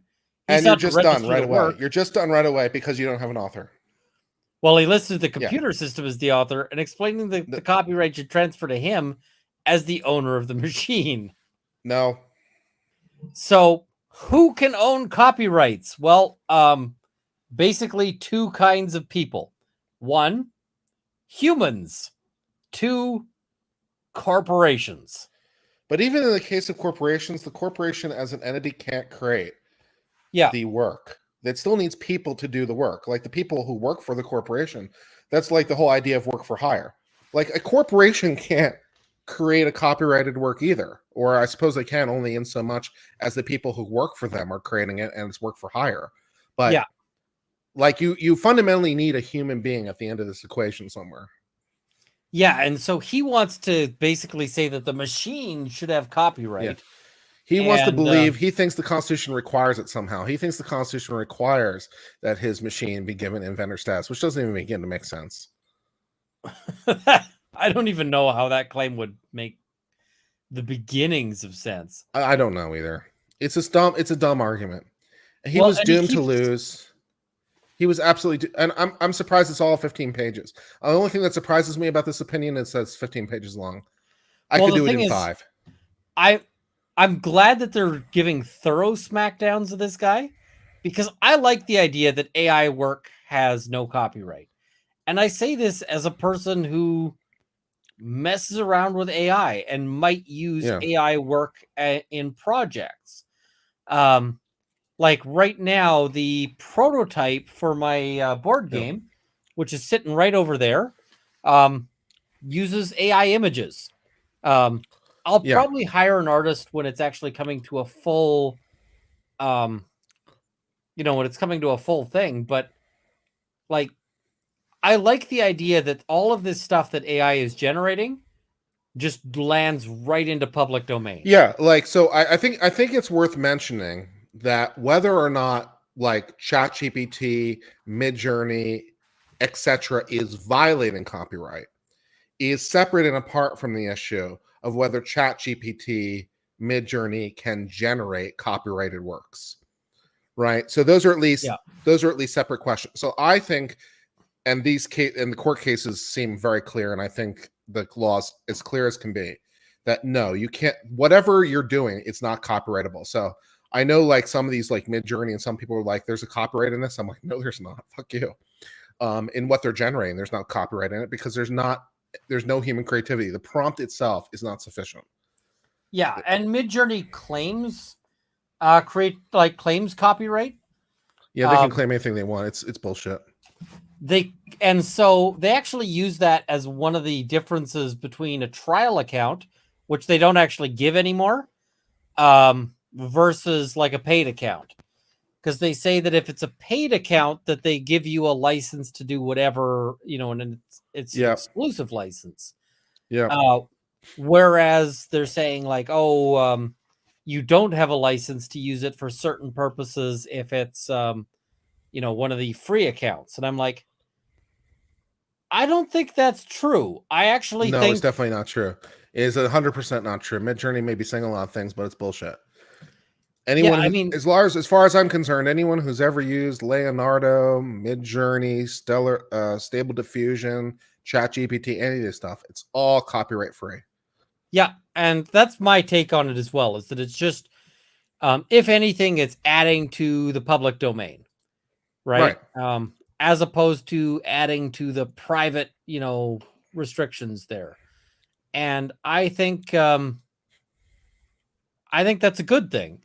But it also limits the uses of, because people are worried that that Midjourney will replace artists. And you know what makes it less likely that Midjourney replaces artists? Money. If you can't copyright it, like if you can't copyright the work, then you're less likely to use it as like, you're less likely to make, say, a coloring book of Midjourney images. Because if it's not copyrightable, then anyone can just reprint your book. Right. So I think this is actually a good intermediate, way to do it there. And this is a good question here. There's commentary that Wizards of the Coast used AI images in their last D&D release. Assuming that could be proven somehow, can people just use that art? Now, here's with the respect problem. to the art. With respect to the art, yes. But that doesn't necessarily mean that other elements of it, because if you have uncopyrightable elements, you can have uncopyrightable elements that are in their combination copyrightable. Yeah. And like a compilation of facts is like the classic example. It's considered a thin copyright, but like you can't have a copyright in facts. A copyright in a fact, there's no such thing. But if you put together a compilation of facts, the compilation is copyrightable, even though the elements are not. And so when he says like a compilation of facts, he means like, let's the phone say book is the classic example. Yeah, or a book of quotes of Socrates. Yeah, Socrates is out of copyright, but if I create a particular book of, however many quotes that I've selected, that there might be a copyright over that collection. So you can make your own collection of quotes. It would be somewhat similar to a brand new recording of a song that's out of copyright. If you took I don't know, if I sung Happy Birthday, the song Happy Birthday is out of copyright, but my recording of it's copyrighted. Yeah. The other wrinkle on this Wizards of the Coast aspect is that Wizards of the Coast, that image, apparently he says he touched it up. And so to the extent he's made changes on it. Now we get into a different domain. What do we exactly do by touch up? Exactly. And that's where things can get complicated. So yeah, if we're modifying the work, then we're in a question of like how much is in that. Yeah. And that's the thing, is if you modify this work and like if you, as an example, I'm working on, I don't have a good picture of it handy. Maybe I'll see if I can find one on Twitter. So I'm working on a leather journal. Mm-hmm. And that journal is, I started with a Midjourney image. I basically put Midjourney, like I fed to Midjourney, like leather journal, whatever. And then I thought I wanted to make this. So this is a physical object. Mm-hmm. And I'm trying to make that, that image from Midjourney come to life. Mm-hmm. Now, if you took this picture that I took of this, of this image, and then went and said, I want to copy this, it's like, no, I've got a copyright over this. Notwithstanding the fact that I started the, that I started with a Midjourney image, I still would have a copyright over this particular expression of it. Probably. And I think I would definitely have a copyright over this photograph of this particular expression of it. Yeah, that's so you can actually like split the difference in all these things. So like the copyright to the underlying image, the copyright to the image as embodied in that work, the copyright a photograph of the image embodied in that thing. So you can actually split the difference every step of the way. The copyright of the video where we're bringing up the copyright of the video now showing the photograph of the, yeah, exactly. So how many levels deep do we want to go in the Inception territory? Yeah, exactly. So I mean, this is why law's fun, people. Yeah, and this is where things get really excited, but this is the image that he was trying to claim copyright over. Yeah, I remember that image. That sure is. No. The answer is no. The court says no. The Court of Appeals say no, and the Supreme Court will deny review. He's very salty. He's a very salty guy. This looks like dog shit to me. I don't know. I kind of like it, to be honest, but that's, I mean, it's an art, but it's not an art I like. And that's fair. I mean, you might like it. We have different preferences and so forth, but I'm just like, I don't think this looks very good. And yeah, matter of taste. But yes, his AI system produced this work. I think he'd have a better claim if he was what is it? If he was saying like, I generated the prompt, I used this tool, but instead what No, he he does was is very, he's very just clear like, that it was a completely independent work by the computer on its own. He was very, very clear because he wanted to make this exact claim. I actually think this is great from my perspective. Yeah. Even though he's an ass, at least he's clarifying the law for everyone else. I mean, he's clarifying the law against his position. Yeah. So I like this decision. You know, lacked the human authorship necessary to support a copyright claim. Copyright law only extends to works created by human beings. Now, guys, you might be wondering, why is it that copyright only extends to things created by human beings? And oh my God, can you imagine the chaos otherwise? My dog scratched a hole in the ground. Do I own copyright? Well, I would suggest, very contra to Mr. Thaler's position, the Constitution of the United States requires it. Because the Constitution says Congress has the power to extend to authors and inventors. And it's obviously talking about people when they wrote the Constitution. Yep. In 1780. So this is the classic beginning case, the monkey selfie. Yeah. When Neruda with Next Friend. Yeah, they were like, hey, we want to represent the monkey to say that the monkey owns copyright over the image. The monkey doesn't. The monkey doesn't own copyright. And then the owner of the camera was like, I own copyright over this image. And it's like, no, the monkey took it. Right. The monkey would own copyright. You didn't fix it into the medium. Yeah. Yeah. Yeah, the monkey would own copyright if it could, but it can't. But so it can't. It doesn't. So anybody can use that monkey picture. Yep.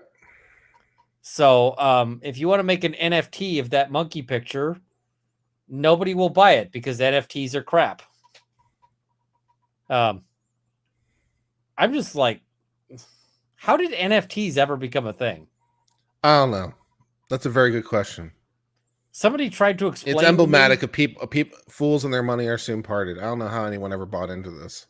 Somebody tried to explain NFTs to me, and I was like, this is the dumbest thing I've ever heard. He's like, no, these things are selling for millions. I'm like, for now, like, I'm not buying anything at millions if this is the idea behind it. Because, yeah. You weren't even buying the thing. You're buying the URL to the thing. And most of the time, the URLs went away too. So, well, yeah. And I mean, the thing I thought would be really funny would be to sell an NFT and just note, I will intentionally change what this refers to at the end of this sale. Because you could like connect it to Goatsy later. And now you own a Goatsy NFT. And yeah, it's not even the image. Did you see the guys with the Dune book? They bought a rare copy of Dune. And then they thought that if they burned the book, they could make an NFT and that then they would own Dune. That's dumb on every level. People are dumb. That is so dumb.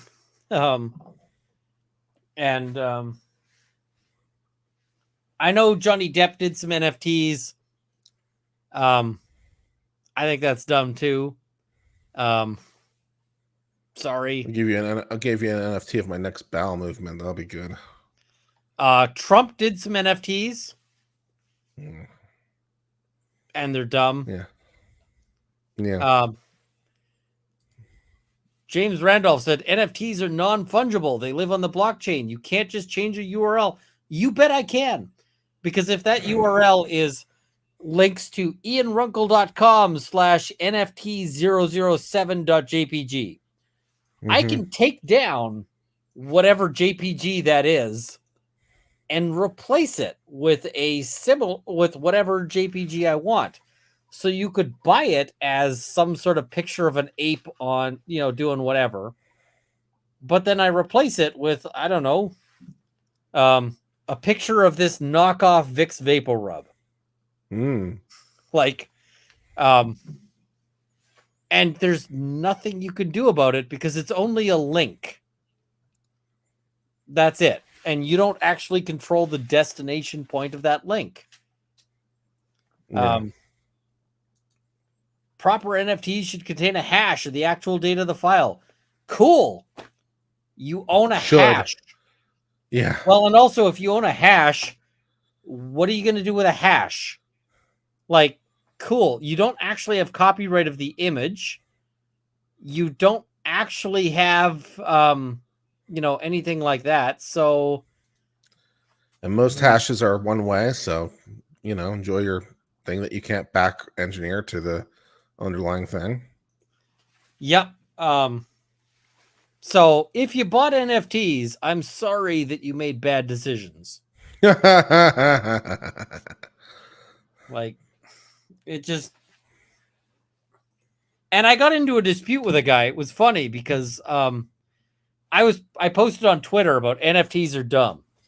And this guy then comes up and he's like, NFTs are great. I've got so much money in NFTs. And I'm like, let's talk in 6 months. Anyway, I sent him a message 6 months later, and he didn't want to talk about it. So, yeah. Didn't work out so well? Did not work out well for him because, I mean, the thing is like, I don't give financial advice on this channel, but if you're going to spend your money on things, like thousands and thousands of dollars on things, you should make sure you have a thing at the end of the day. I completely agree they're useless, but it's more complicated than a URL. It's a URL thrown into the blockchain. And so it's basically, we've got the blockchain recording a URL. And at the end of the day, you don't actually own shit. You don't own. It's a non-fungible token. Yeah. You have a token, which is by its nature a representative of a thing. You don't actually own the copyright in the image. Yeah. The person who actually controls the link can still tweak the link. You have a permanent and immutable pointer to that URL, but you don't control the URL. Which, incidentally, because it's on the blockchain, everyone knows what the pointer is. So, yeah. And I mean, all of these NFTs will eventually degrade because at some point, like Bored Ape Yacht Club, that guy's not going to want to make sure that to keep those images up online forever. So eventually that site will go down. It'll probably get bought by an OnlyFans model. And now your NFTs link to ads for that OnlyFans. And I'm just going to say, props to whichever OnlyFans model nails that, because, oh my God. I'll do it. That'll be a great. I'll make an OnlyFans with some NFTs. Yeah. So, you want to sign up for my OnlyFans? You want some NFT? If you want some uncivil OnlyFans NFT? Don't they increase in value? Oh my God, the opposite. So much the opposite. Here, let me get my my character on. Yum, spicy. Yum, spicy. Pop, pop, pop, pop, pop. Yum. So yum, spicy. it's there have been some classic examples of NFTs that were sold for millions that now, like, the most recent sales are for like, $45. So yeah, they do not increase in value. They've been doing the opposite of that in a huge way. And yeah, there have been some. What was it? Was it Justin Bieber who bought a super expensive NFT that then the value crashed to nothing? So yeah, yeah, this guy is very specifically saying he wants certification that the computer system is the author. Yeah, no. You Now, can't have it. let's just talk about why he wants that. Because he doesn't want it to be prompt-based ownership. And the reason why he doesn't want it to be prompt-based ownership of like, I started out the prompt, like I crafted the prompt. And the reason why is because he wants to put this publicly, but he wants to own all of the copyrights of everything that is generated. That's his goal.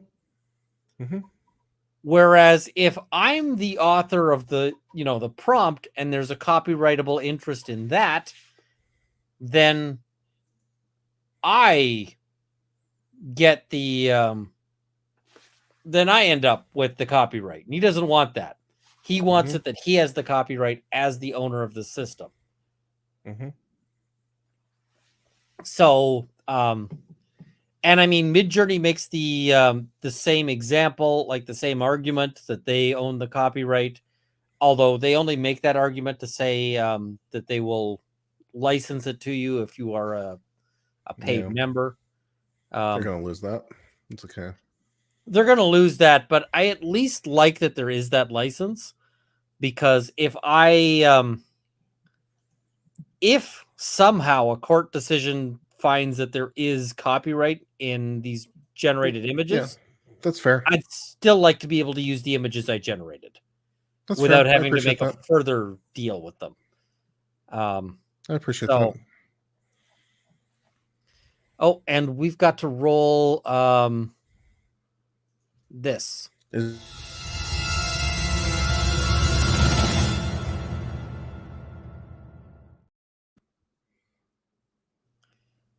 It's not not the bee fish. I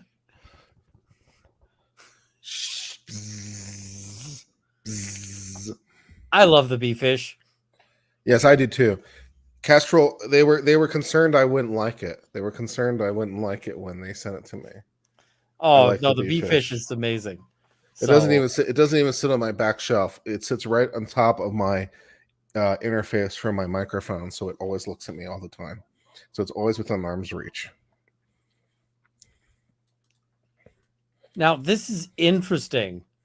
This footnote, because I wanted to call out this footnote.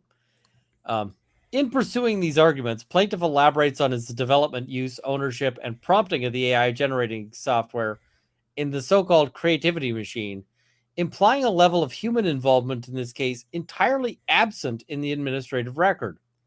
As detailed supra in part 1, plaintiff consistently represented to the register that the AI system generated the work autonomously and that he played no role in its creation. Yeah. So he's trying to change the facts a little because he knows he's going down. It's like, no, I can't do that. We're not going to let you change it in this place. Screw you. And this happens a lot. When people see that they're losing a case, they're like, let's see if I can, let's see if I can change it. Let's see if I can, tweak the facts, because if the facts suck, yeah, I think this is a good decision, but there is some indication that this isn't settled yet, because they may say that like the human creativity of prompt generation is is enough. Yeah, I mean, so obviously the more and more the user gets involved, the more and more it's going to like sort of get complicated. And I don't think the prompt by itself is enough. I think the Copyright Office has already taken that position. The prompt by itself is mere instructions. The instructions by themselves are not sufficient. It would be akin to me going to an artist and me telling the artist, okay, here's what I want you to paint, and me giving them very detailed instructions. No matter how detailed my instructions are, I don't have any copyright because I'm simply giving them instructions. Right. So even if I give very complicated instructions, and even if they reproduce my instructions with fidelity, there's no copyright in my instructions or the result there too, because Now, I didn't do the creative work in interpreting the instructions. but we can flip this around a little bit. Let's say I go to the artist and I've already done a sketch, right, of what I want. And then I ask the artist to paint over this sketch to make like a painted image. Right. Now I might have a claim to having some ownership on this one, because now I might be able to say like you have a copyright in the sketch, and because you're specifically asking the author to do it, you're arguably commissioning a derivative work. Depending on your deal, right? You might own ownership interest in that too. Yeah, and this is a good one. Would you have copyright to the instructions? No. Most of the instructions are not sufficiently unique to be copyrightable. And I actually think that there's probably an argument that the instructions themselves are not copyrightable as instructions, if that makes sense. Yeah. So let's say you had a prompt that was actually like a 60-word prompt, right? And it's like a whatever. I think as instructions to a machine, it's probably not copyrightable. You might be able to copyright it in the sense of preventing someone from publishing it as like a poem or something like that. But I don't think you could copyright it as machine instructions. That seems more like patent territory. Yeah, exactly. That's patent territory for 100%. I was trying to look up the exact language in the Copyright Act because it says it right there in like Title 17. I was trying to look up the exact language. Yeah, so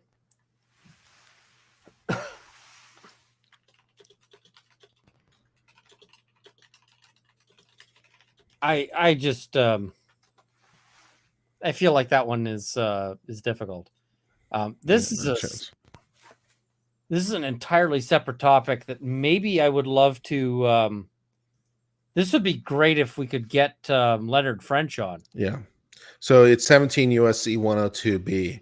And it says, in no case does copyright protection for an original work of authorship extend to any idea, procedure, process, system, method of operation, concept, principle, or discovery, regardless of the form in which it's described, explained, illustrated, or embodied.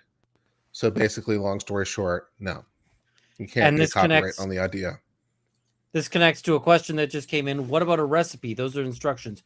You cannot copyright a recipe. You can copyright certain portions of the expression of the recipe.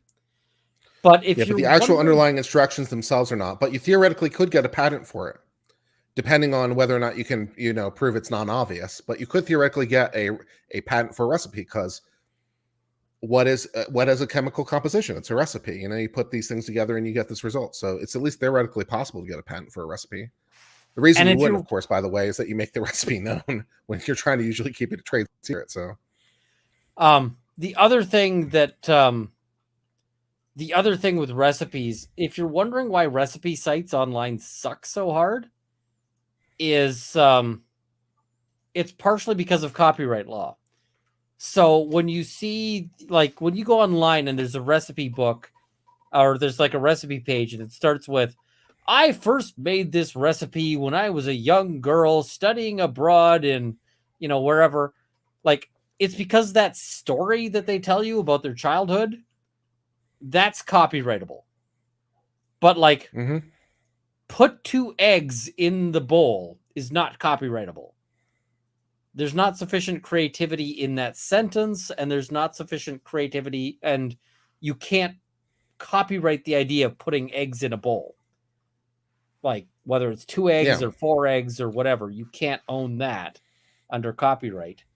So, so they put all of that in, both to have the like, we're going to sell you more ads as you scroll down through this giant story of bullshit that no one cares about, but also because it makes it harder to scrape the page.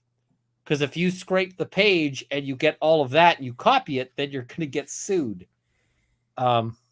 So it's but every recipe on Cooking with Kurt is protected by IP. Don't infringe. Well, I mean, that's the thing is, like, I have something, I forget where I posted it to, where I talked about the recipe for Ratatouille. Mm-hmm. And I phrased it in a very humorous fashion. That particular phrasing of the recipe probably enjoys copyright protection. But the actual notion, recipe, like the underlying recipe, God no. There's just like anybody can make Ratatouille, including based off my recipe, whether or not I say it's okay. Like that, I can't own that. And I mean, I certainly didn't invent the concept of Ratatouille. It was pre-existing. It was. If you told me that you did, and that you're secretly a mouse that lives under someone's cap, I might believe you. I'm trying to find the recipe now. I think it was on Locals, so I'm trying to find that recipe because it was entertaining. Here we go. Let's pull up my recipe here, and you can tell me if I have copyright ownership over this or not. Well, in Biggin. So it says. So someone asked for my Ratatouille recipe. I guess I can throw that together. It's customary to begin these recipes with a long and winding story about how you came to discover that a particular food exists. So in the beginning, there was nothing. Skip forward past a whole bunch of murders and baguettes, and people generally being shitty to each other, and I watched a movie about a mind control rat. I quite like the movie because the rat spends the movie going, fuck the police, I'm going to do what I want. Anyway, I thought it might be fun to make the signature food from the movie, and here we are. I should also warn that I'm not a Michelin-starred chef. I have 0 stars, people.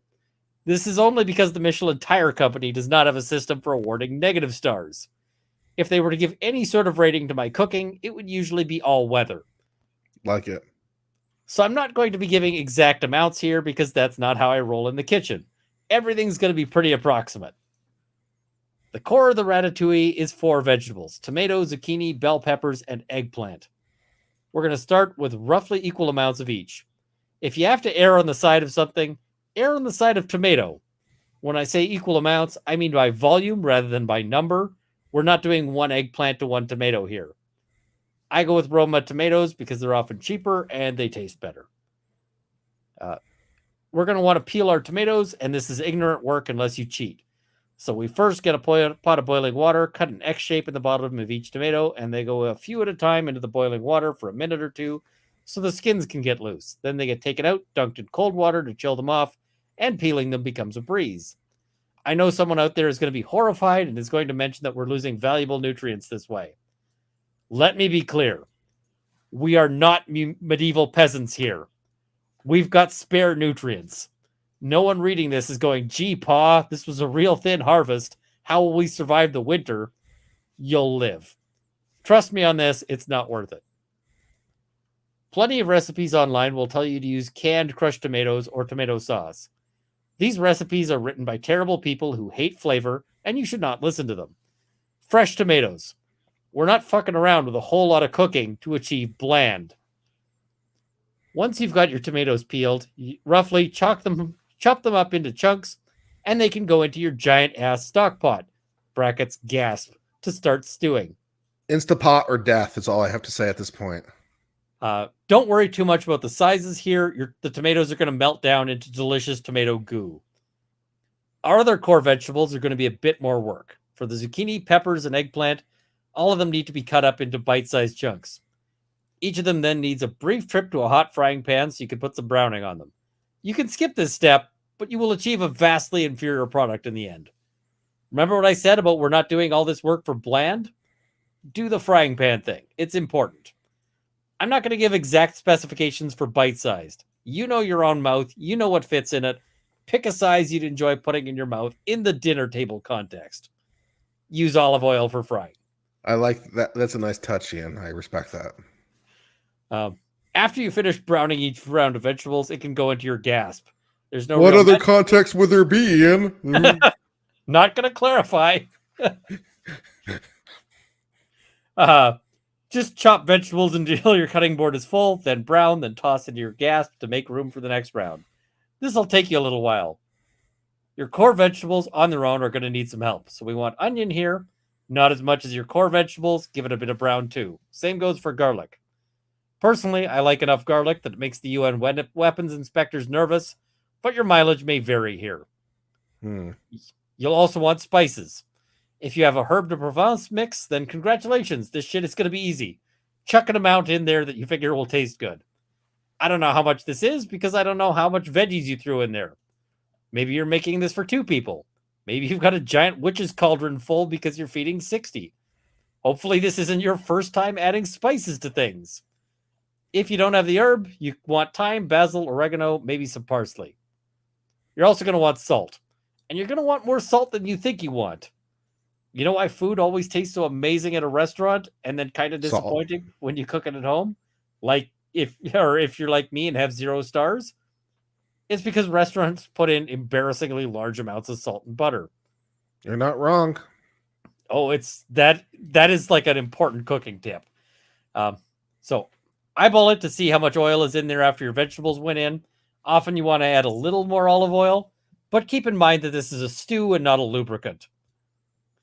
Cook everything together until it reaches the desired consistency. Generally, this means your vegetables are soft, but not baby food.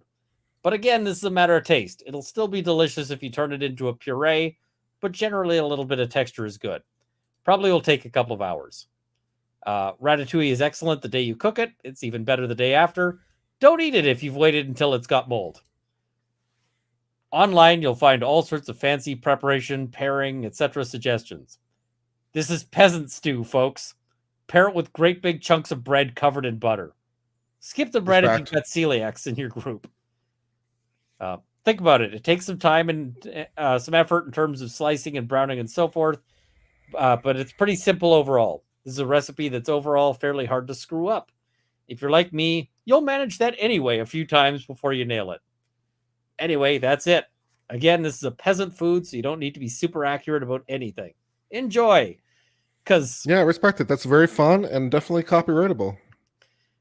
I mean, I can't copyright the idea of adding. Yeah. So if I just simply say, 1 part eggplant, 1 part tomato, 1 part, add olive oil, if I just reduce it to its functional elements, Yeah. The functional elements, not copyrightable. And the expression, like the bare expression of the copyrightable elements, or of the of those elements, probably also not copyrightable. The closer you get to this point where you can't explain it any other way, the less likely it is to be copyrightable. Put eggs in a bowl. There's only so many ways you can say that. So, yeah. But yeah, I mean, if you write it up in a clever and somewhat less useful way, then maybe you've got copyright over it. Yeah, I'm just trying to see if there's anything this guy's got in here that resembles a claim. He doesn't. So this guy. You've read he's got past. I know his work. But he just keeps trying? Yeah. Now, this is a really interesting case citation. Oliver versus St. German Found. finding no copyright infringement where a plaintiff claimed to have transcribed letters dictated to him by a spirit named Philos the Thebetan, and defendant copied the same spiritual world messages for recordation and use by the living.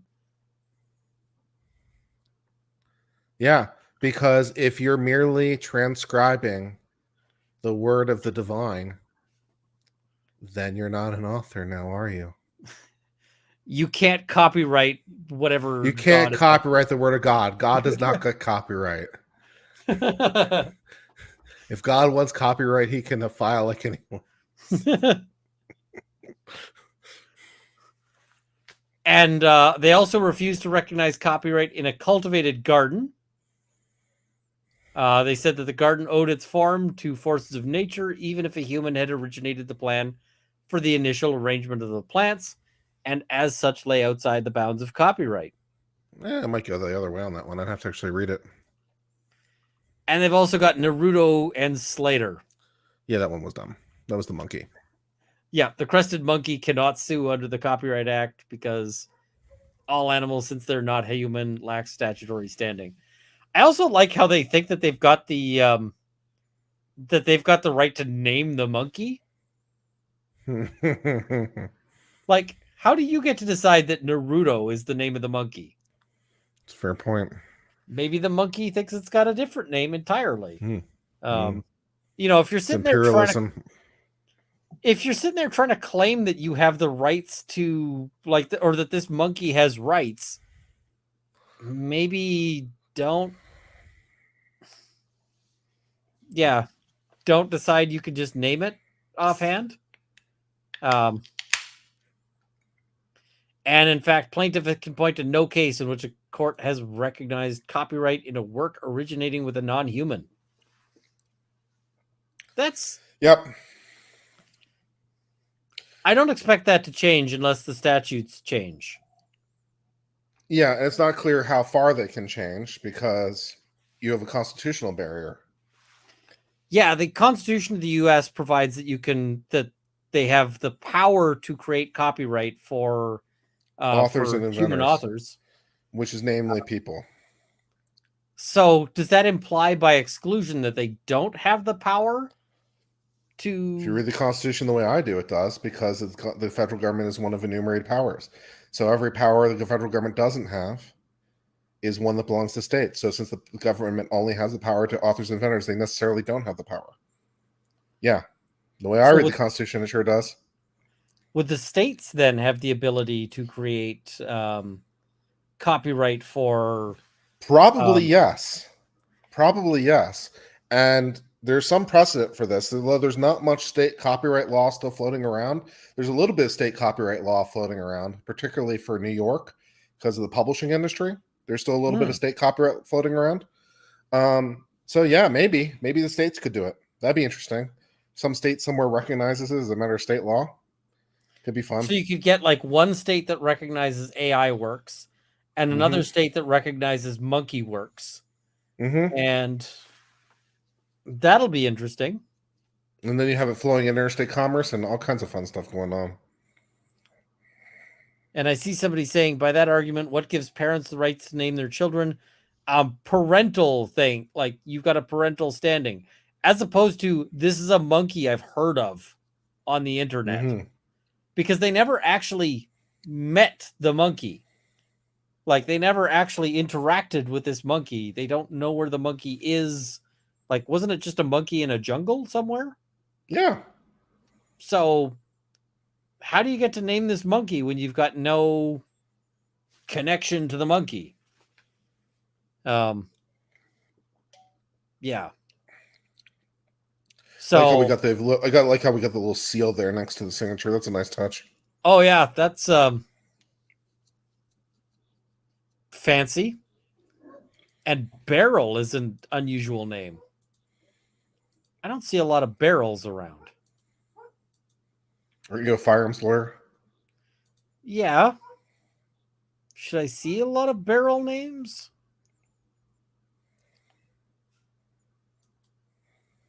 I don't know. Maybe I'm out to lunch. Have you been following this case at all? A little bit. A little bit, yeah. Not too much. Just the headlines. And it's pretty messed up, right? The stated purpose of the police apparently was they were worried about what the newspaper was going to print. They were worried about an article they were going to run. And so they got a search warrant. I'm like, dude, why not just say I'm doing this for protected First Amendment reasons and call it a day? Damn. Our grounds for the warrant is specifically that we want to infringe the First Amendment. Yeah, we're worried about an article they might run. We got to stop them by seizing everything going to their homes. I'm like, oof. Yeah, some lawyer somewhere right now is very, very happy. Oh man, some lawyer got a semi over that because it was just like, ooh, I'm gonna buy a boat. There's some other thing where apparently, I'm being told we got a swoop. 1 second, swoop.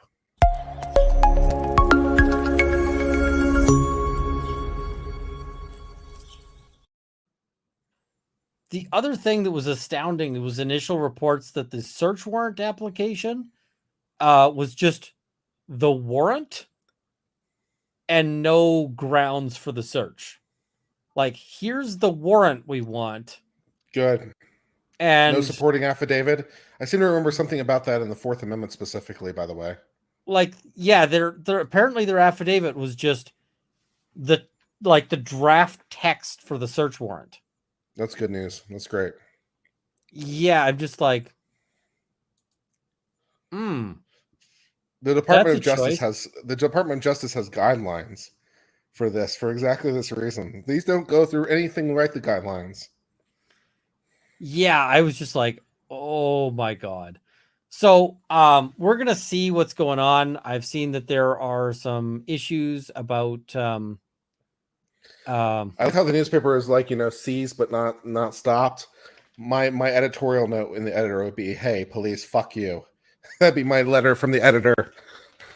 Yeah. Here are the photographs and names of all the police who came to our property. Fuck you. They could totally Afro-man it. Oh yeah, for sure. I'd publish all their photos in my paper. Be like, here are all the police who came. Here are their photos. Somebody was asking about what do you call it? If there was an update on the Afro-Man case. I don't think there is at this point. Yeah.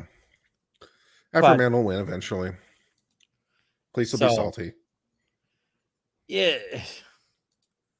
It's just such a frustrating gong show on that. And what's the other one I wanted to talk about? This one is how are you doing, Ian? Let's just sit and talk for a while. How you doing? I have been sick. I got my twisted tea right here. Let's just hang out like friends. What's up in your life? Tell you what, let me actually hit the washroom and then I will come back and answer the question. Because if I don't hit the washroom, I'm gonna be unhappy. But I'll be right back. Chat with the chat if you can. Yeah, I'll chat. How you doing, chat? Me and B-Fish Friend are here. Hello, chat. I'm Callie. I'm a bee-fish. I'm a bee that's also a fish. I swim through the air and I fly through the ocean. I don't make any sense, but that's okay. I don't have to make sense because I'm Callie, the bee-fish. I go buzz, buzz, buzz in the ocean. Buzz, buzz, buzz, swimming around. Buzz, buzz, buzz, I'm Callie, the bee-fish. Callie, the bee-fish. Do you guys like my hat? You guys like my hat with the striping and stuff? It's a pretty cool hat. Don't you guys like it? Look at my nice markings on my side. Everyone. Hey, well, bee-fish. Ah! All right. Bee-fish the NFT is not a bad idea. Yeah, I'll give you an NFT. The NFT will be a URL that points to Callie, and we'll say that you own Callie. If you want to buy NFTs, I'll sell you 1/1,000,000th of Callie the bee-fish as an NFT. That'll be good. We can give out fractional shares of Callie the bee-fish, and you can all be part owners. That'll be great. Can I talk about the MK Ultra class action? I don't know anything about the MK Ultra class action, so I don't even know anything about this. So, also, it seems a little late in the day for that. just in sort of the time frame of that. But okay. Wasn't MK Ultra like in the 60s or 70s or something? It's been a hot minute. Okay, so seems like it's been a while, but all right.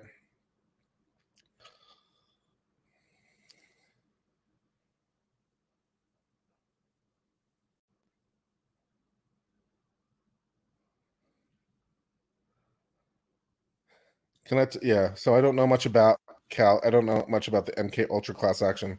It seems like it's a little late in the day. I don't know about that one either. It does seem like it's a bit late in the day. Also, Kurt, why is it listing my channel or my video is demonetized and adults only? You were... I'm kidding. I don't think it was because of me.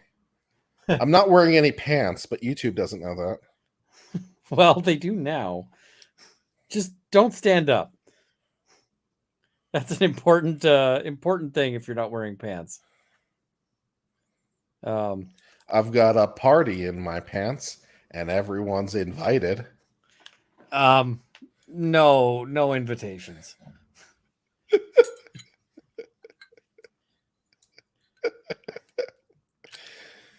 How's life treating you, sir?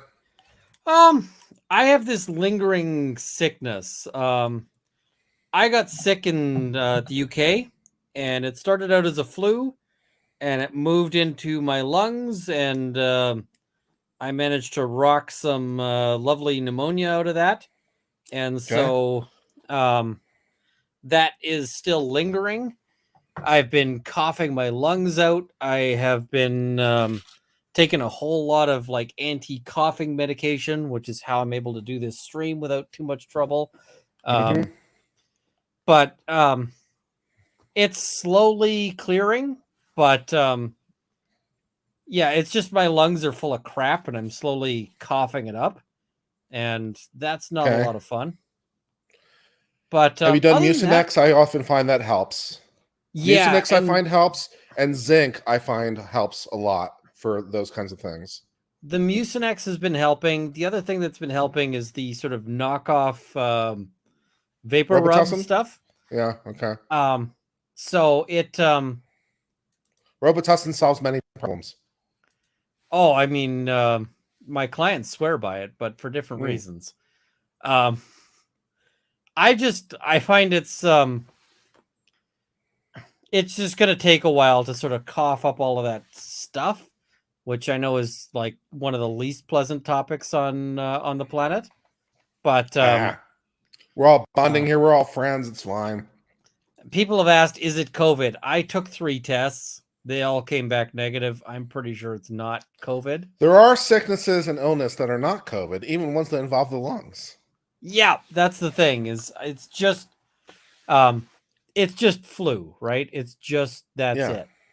So that's really what it comes down to. Is just recovering from that. But other than that, things are pretty good. Yeah, it's awesome. Modelo, which is now the #1 beer in the United States. Seriously, having taken the seat, having taken the seat from Bud Light, is #1 brand in the United States. I wonder what happened. Which is owned by Constellation Brands in the United States. I'm not sure who it's owned by in Canada because it's owned by Anheuser-Busch in Europe. But it's not owned by Anheuser-Busch in the United States. It's owned by Constellation Brands in the United States. So I'm not sure who it's owned by in Canada. That is, what is it? That is, that's awesome.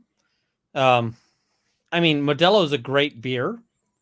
Yeah. I often like this with Clamato. And it goes quite well there. But for Mexican beers, I like Pacifico. Okay. I don't know if I can get that easily. Yeah. So yeah, it's a beer I like. I see people are recommending then a neti pot. I actually used not a neti pot, but a thing, a similar sort of nasal rinse thing, and it helped clear out my sinuses. But now it's just my lungs, so I'm just coughing stuff up, and yeah, so it is what it is. Have you been playing any Baldur's Gate 3? I've not. I've heard good things. I've heard the words feature complete. It so far seems pretty good. Excellent. And I've been playing RimWorld recently. Again. Ooh, RimWorld is such a great game because it's just like it has a lot of depth for a very simple game. Yeah. And you get to commit some light war crimes. And heavy war crimes. Yeah. Like substantial war crimes. Yeah. Like, hey, these invading whatever, I'm going to remove their arms and legs and then release them back into send them back. Well, in my current run, I'm doing a vampire run. So one of my they need to constantly blood feed. So I've got 2 prisoners without any legs on, so they can't escape, so that my vampires can, feed on their blood. That seems like an important and useful purpose for people. Yeah. I've been playing Hades again. Okay. Did you play Hades? No, I never played that. Oh, you should. It is like an isometric top-down kind of brawler game. And it actually has a substantially good plot as well as a really well-designed thing. So Hades is fantastic. Are you on Steam? Yeah. My Steam name is Res Ipsa Esque. How fucking geeky is that? Ipsa Esque. Yeah. Let me see if I can find you. I'm not finding. Add a friend. All right, hold on. I can pull it up.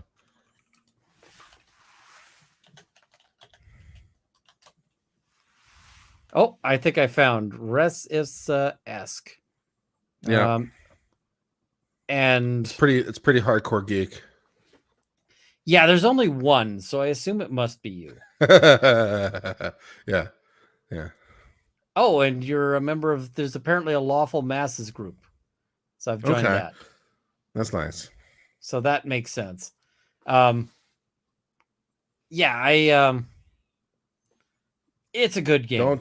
Don't dox myself. Don't dox my Steam name. Okay, well, if you guys want to add me to Steam, I guess you can. How many Steam games do you have? I don't know. 188, it looks like. I have 782 unplayed games. Okay, that's hardcore. I've got like over 2,000 total. Yeah. Do you know why it's Res Ipsa Esque? No. If I said the phrase Res Ipsa Liquider, would you understand what that means? That one I get, yeah. That's what it's from. Yeah, Res Ipsa Liquider. So there you go. Well, we're gonna have to compare some of the games out there. What does Res Ipsa Liquider mean? It's sort of the thing speaks for itself, if I recall correctly. That's right. It speaks for itself, which is a great name. So I love it too because it's such a great name. When people ask me like what it means, I'm like, it speaks for itself, and they're like, no, it doesn't. You're like, but it does. It really does. Yeah. For the people in the chat who are sort of wondering what that is about, I think that the case was like a barrel falling out of an upper floor warehouse building. And they basically said, like, listen, you don't have to establish how the barrel fell out of this upper floor window, because there is no way for a barrel to fall out of an upper floor window that is not without something negligence. going wrong. Without something going wrong. So how do you know something went wrong? Because the barrel fell out. That's how you know something went wrong. So the thing speaks for itself. Yeah, it's not like a car collision where it's like, how do you know something went wrong? Well, whose fault could it be? Like, whatever. It's just so obvious, right? That one has to be something. So Yeah, no, I've been So I've been playing playing. playing RimWorld and Vampire Survivors again. I've been playing that again recently. That's a I fun played game that for a little bit. $3. It's fun for $3. Oh, I mean, I played it and I was like, this is all right. And then I was like, wait, I spent $3 on this. This is pretty good for $3. Yeah. I I got myself some nice twisted tea here, half and half flavor. So that's brilliant. Have you played 7 Days to Die? I don't think so. What about Sons of the Forest?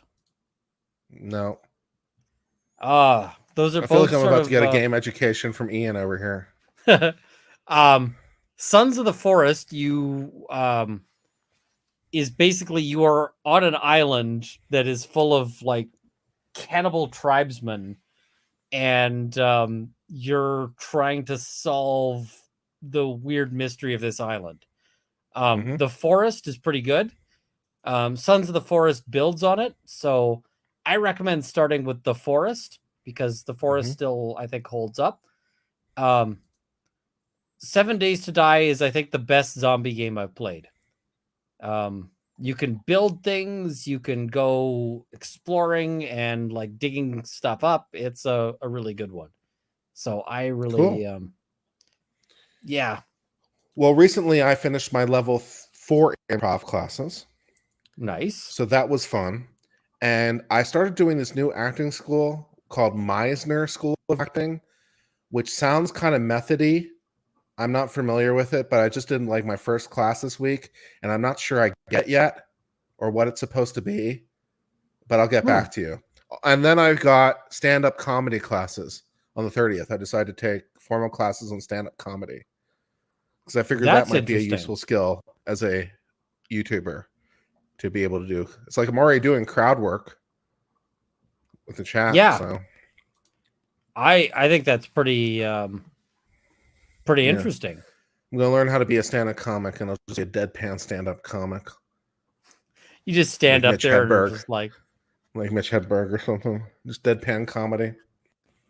Hey, I'd go see a show. That would be that'd be pretty awesome.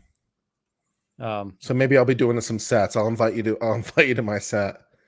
I'll invite you to the front row of me at the Apollo or something. That'll be good. That I mean, hey, I wouldn't say no. So there you go. That yeah. So yeah, I've been enjoying those classes, and I'm also looking at taking a narrative class. I did narrative. I'm also looking at doing storytelling classes. So that's telling stories like in the style of the Moth or something like that. So you learn how to tell like captivating stories. I think these skills will be valuable, and it's all tax deductible because it's all business expense. That's really nice. It's because it's for the stream. That's kind of nice when you start running into things where it's like, oh right, this thing I think is cool is also a business expense now because, I mean, I've got a bunch of stuff like buying guns. It's like, all right, this is a business expense because I'm buying this gun specifically to do a video about it. So, yeah, I actually have to go to the range and try out. I bought this weird shotgun. It's got an unusual reloading mechanism. Do tell.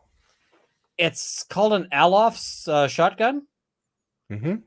So, basically, it's a single shot shotgun with a magazine. And the yeah. And I see potentially criminal in the chat saying, I'm getting a Pieta 1873 as an expense, as an educational aid. I've got one in my gun safe. I used it in my last video. And I tax deducted it. The Alof shotgun, though, is single action, like break action. And it's also got a magazine. So you feed in this magazine, and then when you break the shotgun, it actually like pushes the like from the magazine into this little holder thing. That holder then slides it over and pushes it into the actual chamber of the gun. Mm-hmm. And then when you snap it closed, you're now good to fire again. Okay, so is it like breech loading it? Yeah, but it's doing it automatically, like basically just. So it's a weird shotgun, but it's kind of neat. Yeah. Yeah, that sounds nice. It's complicated and it's silly, and I bought it, and yeah. It's Yeah. There's a few other things I want to buy. I want to buy a tranquilizer gun. I think I'm going to buy a Would you like to demo gun. it on me? I'll volunteer. The problem is that all of the drugs are still controlled separately. Damn it. But the actual tranquilizer gun I could buy, and then I'm thinking I'm going to do a video on like the things you could do with like a defensive tranquilizer gun. Uh-huh. For example, I still have hot sauce. And I'm figuring like a trank gun full of hot sauce is like, hey, you have the wrong house. Because I have a trank gun full of hot sauce. I was impressed when you took shots of that like hot sauce straight up. That was impressive. And then you shaped with it. I just assumed it was like a red colored dye that was colored the same. I assumed it was faked. No, Rob said no, it wasn't faked. So I was like, oh, okay. I gotta say the Sichuan oil was not so bad. The doing it with the what is it? I'm forgetting the name of the hot sauce, but that the hottest one, the last dab, that sucked. That I was feeling. So yeah, that I really felt. But I mean, I like hot sauce. Sometimes you just want a pull of hot sauce. Sure, fair enough, I guess. I mean, I wouldn't know. It's not my speed. I'm not very hot tolerant, Ian. You'd make me cry easily. I accept that about myself. But yeah, no, it's so now I'm off looking. I mean, the good trank guns are expensive. So I don't know if I really want to. Surely you must be able to get the trank darts because they're used for purposes. What do you like have to prove you're an ammo wrangler or something to get access to the trank darts? No, you can just buy them. Okay. It's just that everything's expensive. Well, how much does a trank dart cost? The darts are not that expensive. The actual tranquilizer guns are fairly expensive. So I'm just looking at New Dart's web page here. So their G2 Excalibur goes for, if I hit the shop now, what's it going to give me for a price? $2,000. Okay. So, a little over. Yeah. They also have pistol versions that are about 1,000. I don't know if I want the pistol version or if I want the rifle version. Chat, maybe I'll throw this up as a question for the chat. There you go. Should I get a pistol version or a rifle version? Where is all right, I'm just gonna try to get to set this up as a thing in chat. Yeah. Someone says, how are these legal? Because they are, and that is hilarious. Because Trudeau hasn't figured out about them yet? I mean, if he does, the problem is that they're used for like ranchers and so forth.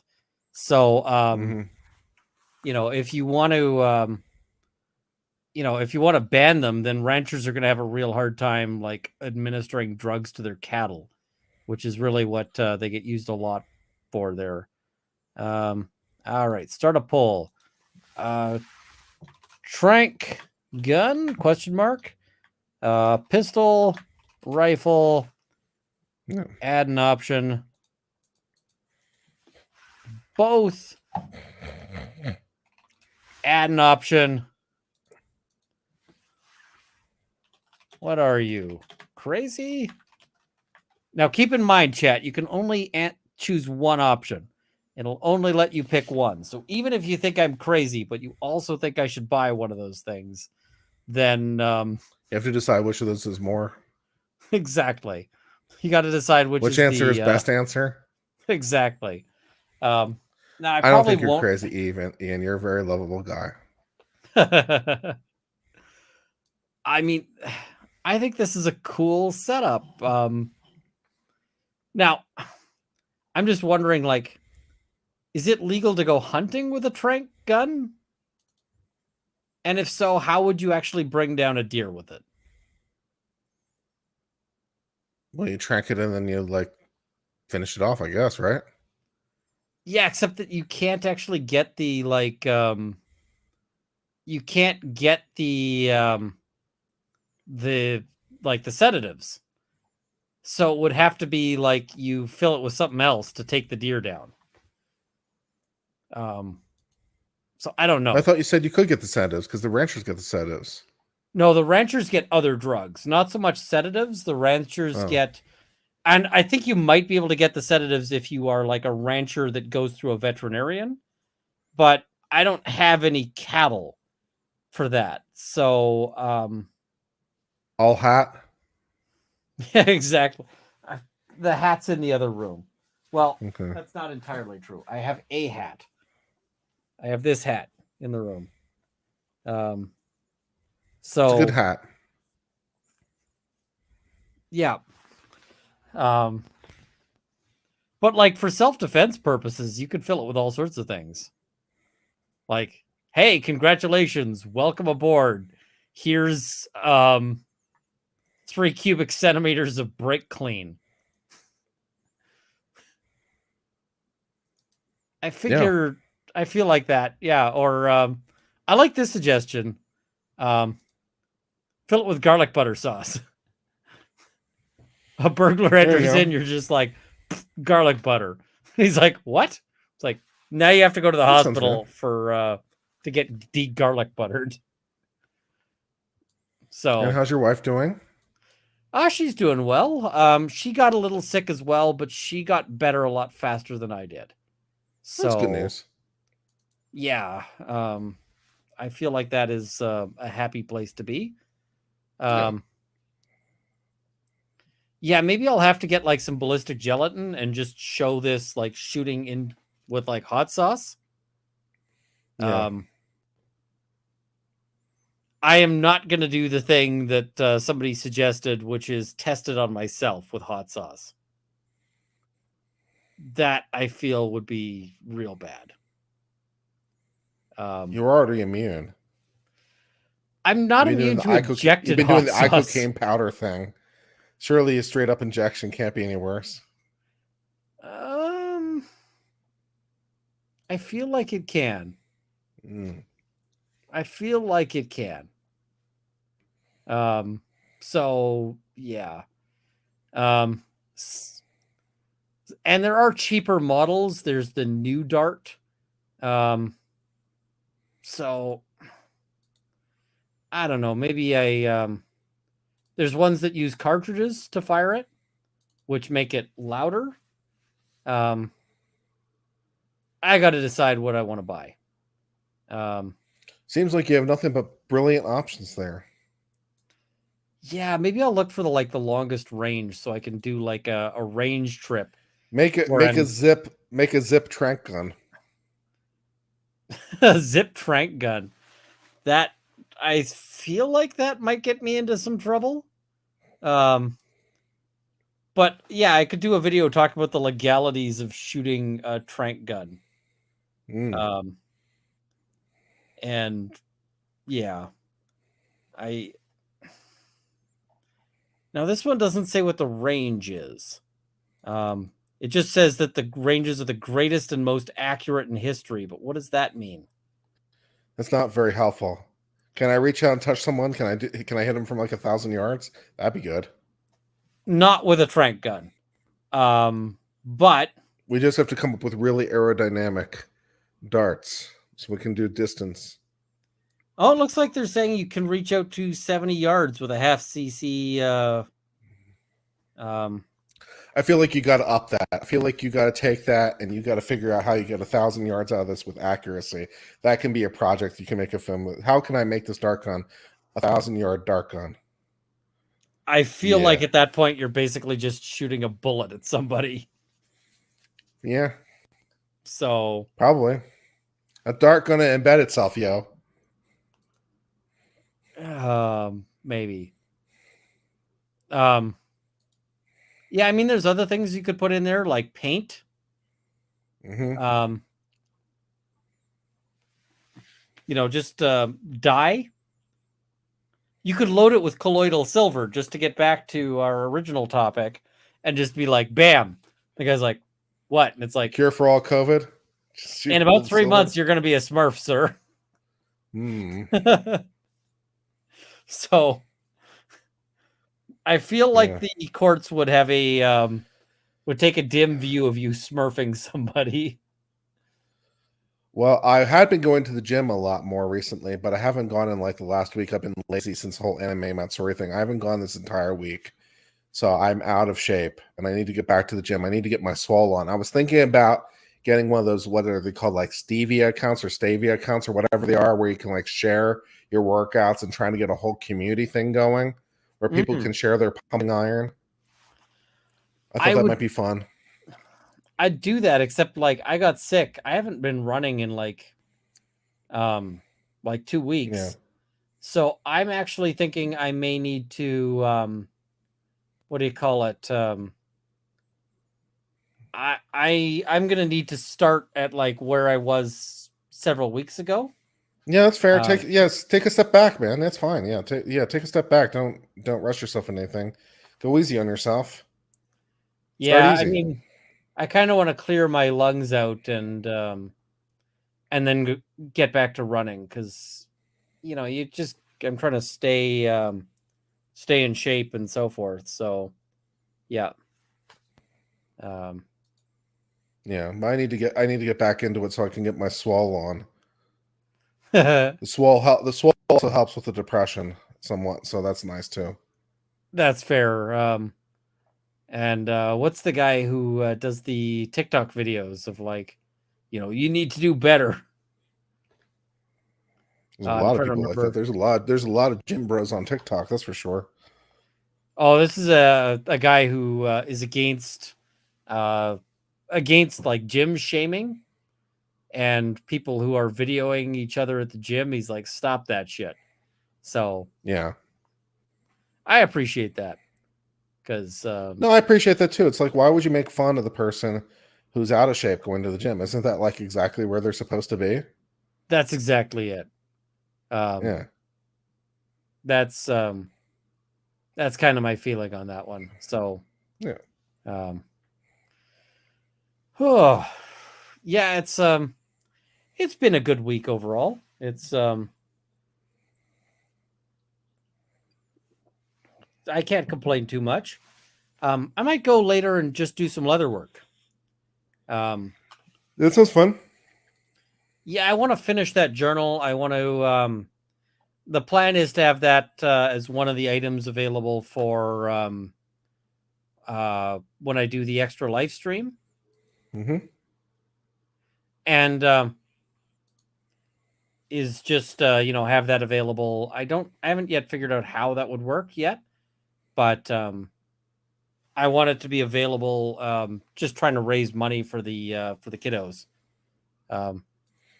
That's cool. Yes, Joey Swole. Well, whenever you figure that out, whatever you put together, let me know, and maybe we can do something, do some trivia or whatever. I'll be happy to be part of that, whatever it would be. Yeah, it's going to be in November, and I've got to figure out when that'll be. But yeah, I got to look up the date for it again. But we'll book that. It'll be the full like 24-hour crazy stream. Rye Guy is asking, have I ever shown any of my leatherwork? I have on Twitter, but I can show some right now. I'm just pulling off my belt here, being a weirdo. Oh, yes. And so those are the coasters I made for Uncivil that he's got. This is the belt I made. So, yeah, that I'm pretty pleased with that coaster set. It worked out really well. So yeah, there's 4 of those with Kurt's logo and gold and purple paint. So we got his colors going. Yeah, that's I feel like those worked out pretty well. So yeah, I mean the bottom of them I worried about less because yeah. Oh, this is a good one. Did you read the SCOTUS stalking case? Where they said that it wasn't so yeah, that one they messed up pretty badly. The media. I don't think so. No, I mean the media did. Oh yeah. Yeah. Yeah, the media messing it up is not surprising, yeah. Because the media was basically saying that it's giving like free reign to stalkers, and I'm like, it's not doing anything like that. No. It's just basically saying you got to actually have mens rea. Yeah, you got to actually show at least like recklessness in the behavior. So, you know, you need to show basically mens rea sort of 3 ways, if you like. You need to show that it's threatening to the person that's receiving the message in sort of the stalking. So if the person receiving it doesn't perceive a threat, then no harm, no foul, right? So that's one. Yep. You have to show that that was already established. The person themselves who's receiving it has to perceive the threat. Also previously was the reasonably prudent person, right? Because we don't allow the hypersensitive. We don't allow that, right? So the reasonably prudent person will have to perceive it as a threat. And now a third thing, you have to show the person who's communicating the message is communicating the threat with at least a reckless disregard, which in this particular case was really easy because this particular person had been harassing this person through various social media. Facebook, this person had blocked them, had tried to get rid of them, and they just kept coming back and back and back. It's like, you know, so you're acting with like essentially you're acting in reckless disregard of the fact that you're not welcomed. So like for the vast majority of cases, there's not going to be much of a practical difference in it. It's just like trying to get to a situation where you're just trying to show a guilty mind, that the person is acting with a criminal mind, which is typically required. So it's a very minor thing. It won't pop up in most cases. It doesn't pop up in the case that we're talking about. They'll be able to prove it. So it's a bit of a technical thing because they'll just go back and reprove it. It's mostly a non-issue. But you have to prove the mens rea. Yep. So yeah, amazingly the media got it wrong. They never do that. They never do that. Like, this is an abomination. This will mean that, you know, that people can, you know, they can just harass people endlessly. I'm like, no, that's not what that means. You know, if a person has no reason to know that their communication is unwelcome, right, then that's one thing. But if a person knows their communication is unwelcome and continues to persist, it's like, that's all that's required, and that's pretty easy. Like, how is this person effectively on notice that what they're doing is not welcome? It's like, well, here's all the things that proved it. It's easy enough to show. Yep. Just I hate everyone. I hate everyone as always. The other thing I guess people wanted me to talk about briefly is the Britney Spears divorce. Yeah. And it makes me sad. It makes me sad, but at the same time, at the end of the day, it's like they make their decision. And like it is what it is. But we've got you know, the interesting part of it from my perspective is with regards to the prenup. And especially with regards to his attempts to renegotiate the prenup. Mm-hmm. Have you heard of this one or heard of this? Not in particular.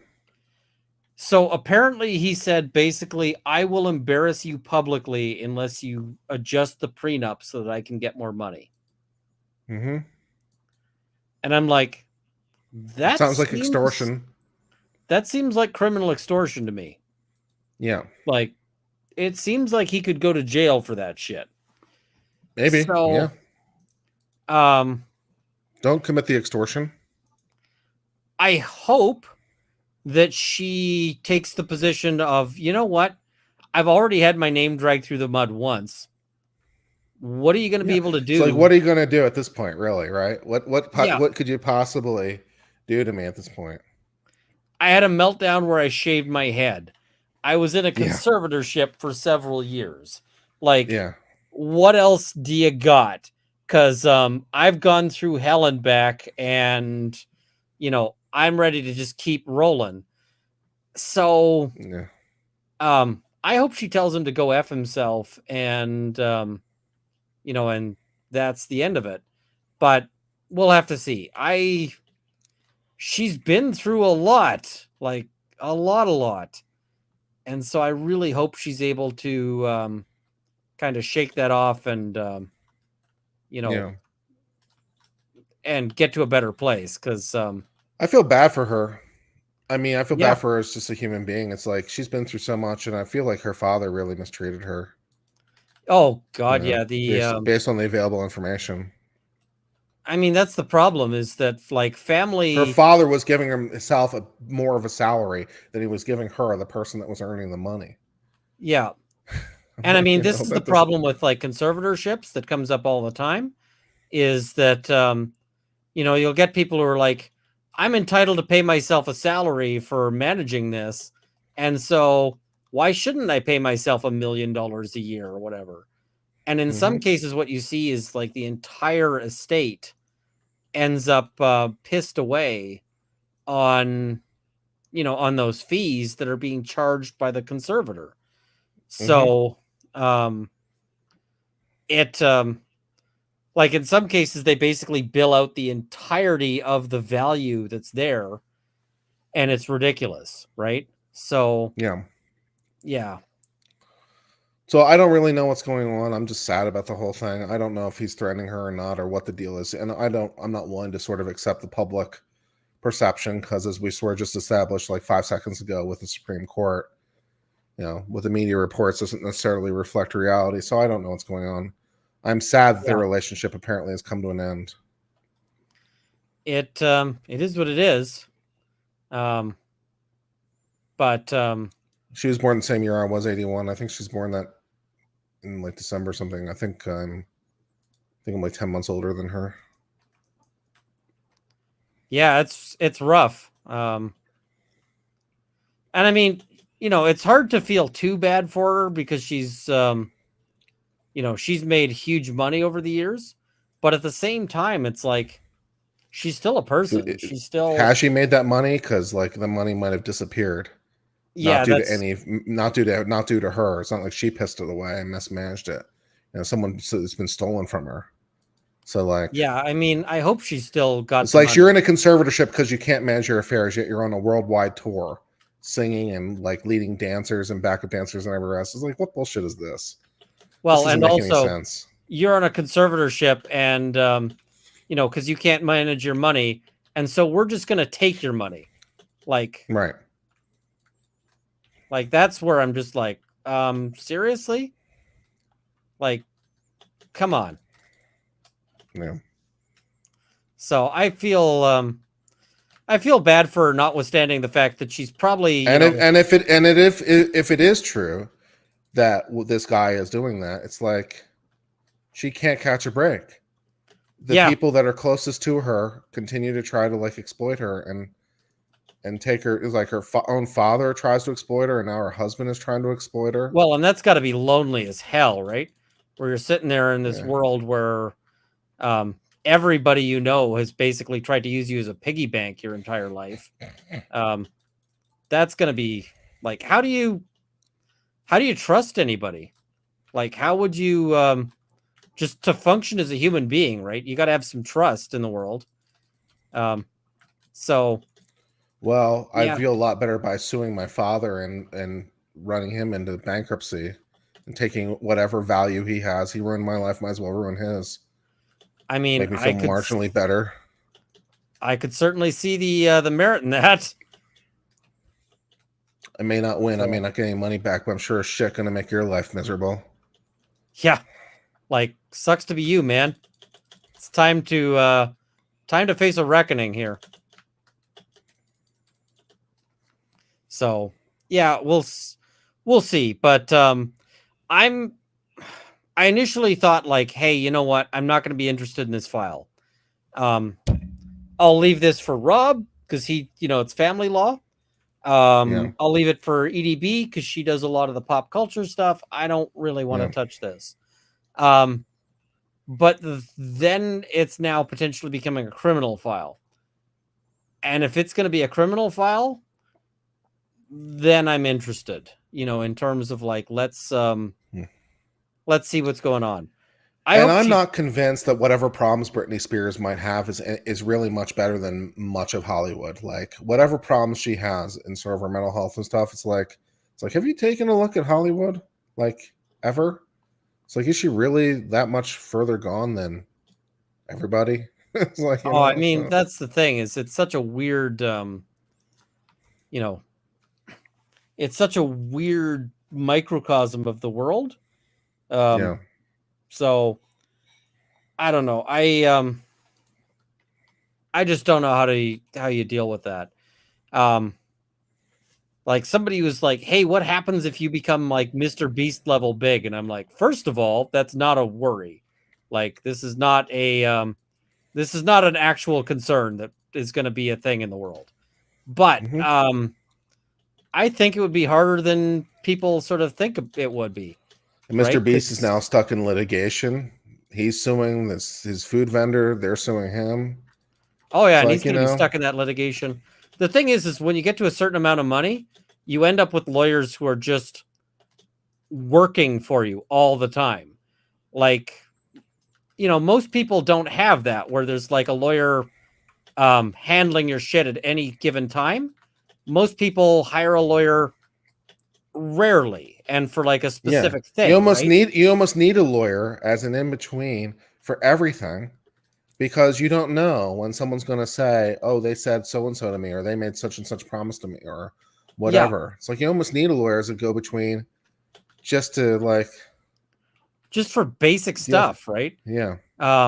You meet somebody, you think they're a good friend, you hang out for a few days, and then it's like, oh, right, now this person is trying to claim that, like, we had a deal and that I was going to,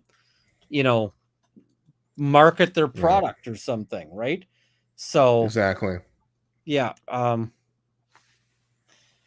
I feel like it's it's tough. Like Microsoft, you're like, hey, this is this $1 billion company, and they've always got lawyers on the work, on the go, right? They always have lawyers. You get to a certain point and it's just like, always this is going to be going on. Yeah. If I ever win Powerball, I'll just spend the rest of my life trying to figure out who really are my friends are, that kind of thing.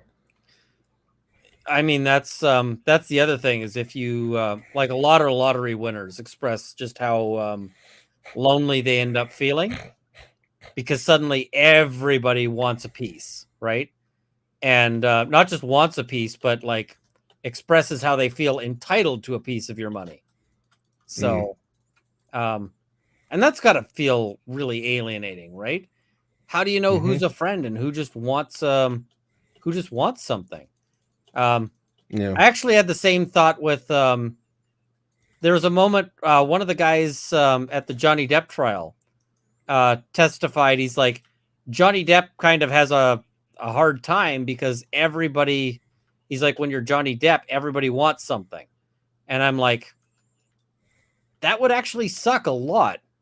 So I don't know how I deal with that. Like, how do you how do you develop the sort of psychological resilience to deal with something that messed up? I don't know. Yeah, and it's like, and part of the problem is like, for any one of them, you can run into all kinds of problems because you run into guilt issues. It's like, because probably any one of them, you probably could, pick up the phone and solve their problem, but it just never ends. It just never ends. It's just, there's always someone with a handout, and it's like, it just becomes so draining on you after a while. Yeah, and that's the thing is, as much as you could solve everyone's problem, or any one person's problem, you can't solve everyone's problem. right? Yeah. So there's just so many problems out there, and there's, no matter how much money you have, there's not enough to solve everything, right? You can't pay off everyone's mortgage. And I mean, a mortgage payoff would be life changing for most people, but where do you find the money to do that? Well, yeah, Johnny Depp could pay my mortgage no problem, like today. I'm not asking, uh, but like, I'm sure so many people he's met have expected that from him, and If he then wants it's to get like, me a cameo in one of his next movies, I'm available. I'm working on oh, my I mean, acting skills. oh, I'd happily be background pirate number 72, but I'm not asking for that either. Although, if anyone's going to put me as a cameo, Lord of the Rings movie, put me as a background elf. Mm. It's the role I was born to play, is background elf. So, but yeah, that's it's got to be really tough. So, Yeah.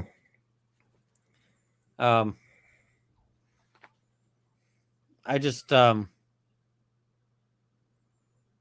don't know. It's tough. I wish I had a good answer.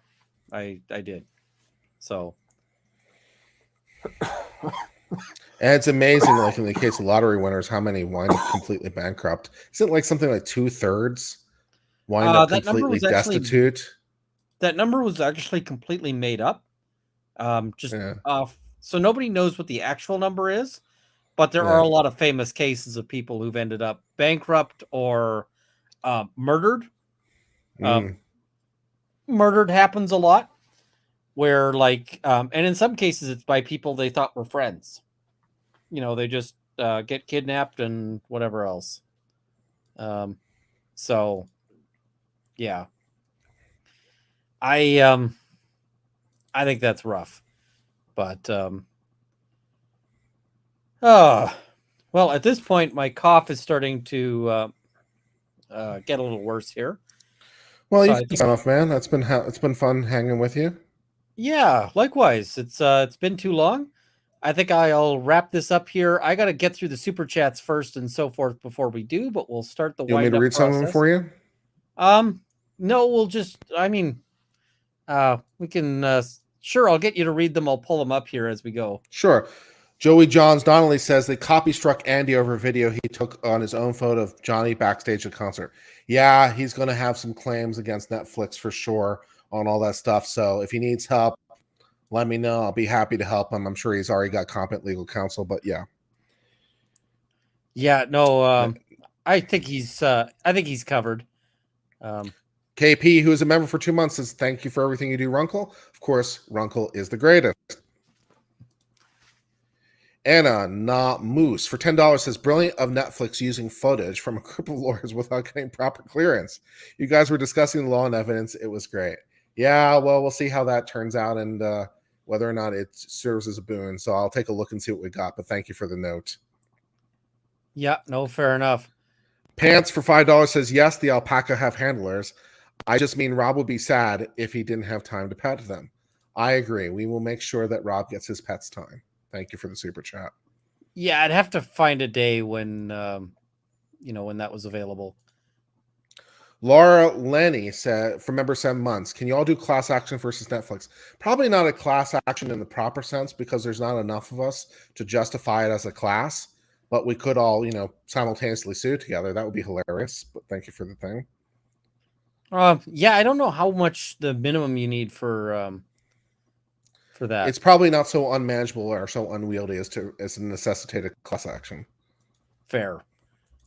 Casey Cat for $5 says Netflix try to sue me. Lawtube hold my beer. Yeah, I mean, you want a group of people who might be in a position to the lawyers. It's like, and also we get to the coverage of the lawsuit itself. So that's also hilarious. All kinds of wins.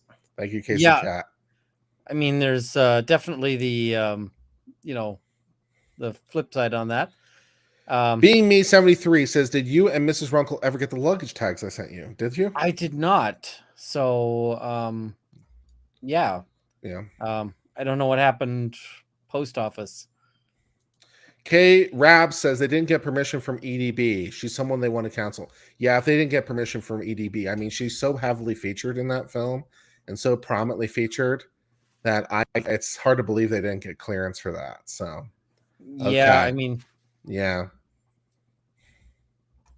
Nicholas Starles Trial Watch. Hello, Nicholas. How are you doing? For SEK 100 says Georgia Representative Sanders objects to Trump's RICO, but both Republicans and Democrats voted through a broad and vague state versus RICO that makes it possible to indict Trump. Lessons: don't vote for vague laws; it will bite you. True that. You know, when you got to think these things all the way through. So when you're looking at these things, like you couldn't charge RICO federally because federal RICO requires a much longer course of action. I think the federal courts typically look for at least a year of course of action. So you couldn't even charge like a federal RICO equivalent. So Georgia's written broader than that. So yeah. So this is what happens when you write big things. It will be used against you. So noted. Thank you, Nicholas. And thank you for tuning in. I'm also reminded of, what is it? Andrew Tate, who's like, I moved to Romania to get their, particular laws because I could buy outcomes here. And it's like, ooh, you move to a place for corrupt laws. That might cause you problems. Kelly GB says, have you two watched Contagion? I have not. That was the real life trailer for the pandemic in 2020. No, I've not seen that, so maybe I should give it a shot. Thank you for the recommendation. I don't think. Oh, I might have, depending on which yeah. Casey Cat for $10 says silver products are extremely great for burns. Silver internally not only turns you blue, but settles in certain organs, especially livers and kidney, and can unalive you. I would imagine that's true. I mean, I don't know whether or not silver would do this, but heavy metal poisoning is certainly something that can cause serious problems. So I would imagine silver could fall into that category. So yeah, I'd be careful consuming silver. So, and other metals for that reason. I'm not a health expert though. Talk to your doctor whether silver is right for you. Or whether it's extremely wrong. Pam Brystack for $10 says a creamery in Maryland that sells ice cream at fairs had their money seized because their deposit was cash. It took them years to get back. I think they sold for 80%. I believe it. I believe it. There are cases like that where people are taking large sums of cash for perfectly legitimate reasons, and they have to spend time and energy fighting to get it back. Civil asset forfeiture is ripe for and is abused, so it needs some help. Lots of businesses do lots of volume in cash, so yeah. L Figgins, member for 6 months, says asset forfeiture should go to Treasury, not the cops. Yeah, probably. That would probably reduce the problem to some degree. My name's cat is Karen, says I blame Meghan Markle. For anything in particular or just in general? Because either way. Nice. Truffle Hound for Australian $7.99 says the Hawaii Fowlers are hitting home for me. Maui's an amazing community. Check out Matt Miola, local surfer, for updates. Cool. Thank you very much for the recommendation. I kind of miss having some good poke, but that's what she said. Maybe. Canonical Heat, member for 9 months, says 9 short hot sauce fueled months. Thank you for this. Nice. Thank you for being a member. Automata, great name. Member for 4 months, says I remember Trade Wars 2002 along with the Pit Arena game. Oh, I remember the Pit. I remember the Pit. Are we talking about Atari? No, the door game. Okay. You had to buy gear for your characters. You'd level them up. And then you'd go and you'd fight. So, classic door game. Fair enough. So, and door games were basically you'd log on to a BBS, and then you'd go through the door on the BBS to play the game. So yeah. Yeah. For those of you who don't know, Super Iron Bob for $5 says the owner of Goatsy works in cybersecurity. He's a pretty cool guy. Got people not to click random links until YouTube broke that by making hashes the URL. Interesting. Thank you very much for your super chat. Interesting. That is really interesting. Blue Smoke for Canadian $10 says Viva Fry. owns a Trump NFT. I believe it. I hope it was worth the $100 he spent. Yeah, I suspect that's worth less. Like ones of dollars now. Trufflehound for $7.99 says, if you'd like to donate to Pause Thin Harvest, we're setting up a GoFundMe, which will be listed in the show's notes. Okay, thank you very much for your super chat. That was over the recipe there. So MLS Law Show, member for 1 month, says, how would Kurt calculate the damages? Of what? The Hawaii fires? I think that was for the what do you call it? The revenge corn. Oh yeah, I mean, you'd have to look at the details, but it's hard to believe that she suffered anything like that in terms of actual loss or punitive losses. So, I mean, you'd have to look and see. Well, first of all, she had money taken out of her accounts. That's easy enough to calculate because that's just money. So, how much is that? And then, like, reputational harm, damage that's harm. So, but like $200 million seems a little excessive. And then on punitives on top, yeah. So, I'd have to know the details. It just seems like a difficult to justify number. Like, if my memory serves correctly, and it's been a while, I think Dominion Voting was asking for something like 1.5 billion for all of like the damages that were done to them, which they were able to justify in their cause of action. But it's like, are these two things equivalent? I don't think so. Not at least on a superficial level. I also was wondering, like, does she have therapy bills? Does she have lost jobs? But like Johnny Depp didn't get 200 million. Yeah. Exactly, and I can guarantee you that Johnny Depp's reputational injury was greater than hers. Right? Yeah, so one would imagine. Yeah. So I can't see the mathing. Jeremy Morton gives $10 to say, I like the second footnote about what seems he wants to do here. Treat the computer as an autonomous person with independent thought and free will through some sort of legal end run on philosophy. I don't know what his motivation is, and I don't really care. It's just legally dumb. But thank you. Yeah. I think it's not that he wants to make it an autonomous person.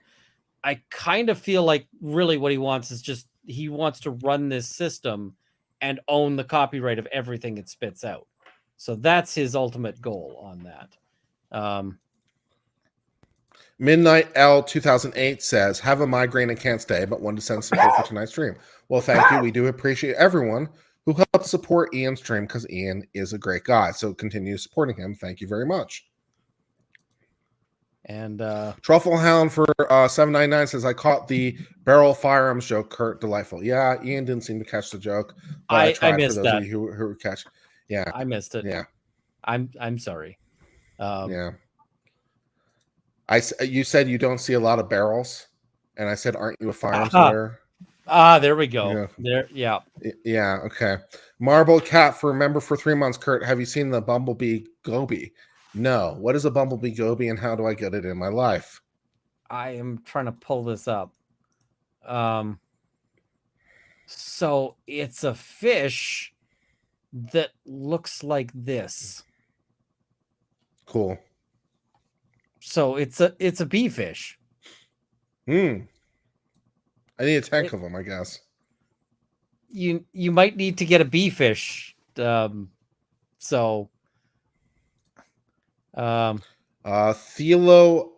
Ajsith for $1.99. Thank you very much for your kind super chat. And the same gentleman is a member for 2 months. Thank you very, very much for your continuing support. Sarah C became a YouTube member. Thank you very much. How much do you charge for memberships, Ian? I can't remember. I think it's $1.99. Okay. Well, there you go. I only charge 99 cents, but yeah, that's all right. But either way, thank you for your membership. And I got to check. Nanner for 99 cents. I don't know. Nanner for $5 says, a huge flock of your geese were flying north today from Wisconsin. They didn't get the fire memo, it seems. I can taste Canada from my house. And Canada tastes awful. It's not like the taste of, bacon or maple syrup or anything like that, but yeah. Depression. Yeah, and wood smoke. Depression, oppression. Susan Farah gives $4.99 for some Emma funds. Well, I'm sure Ian will burn through that. Thank you for your kind contribution. You bet I will. Iowa with the backyard critter cam for $1.99 says, "Happy Ian and Kurt are covering for Rob. Thank you." Yes, and we wish Rob well and hope that he is doing well in whatever journeys he is going through in his life. And we wish him nothing but the best. So we look forward to seeing him back whenever he is capable. And in the meantime, we will be happy to cover for him as discount substitutes. Red Rogue gets $5 to say, "I get tax law is its realm, but their corporations have reasonable compensation concept. How's it not the same for conservatorships?" Oh, you're outside of my domain. I don't really know the answer to this question. That will be defined by relative state law, and so I don't know the answer to that question. So yeah, in theory, they're fiduciaries where they're you're supposed to act in the best interest of the person. The problem is that these things don't get policed that well, and so people, find ways to just drain all the money.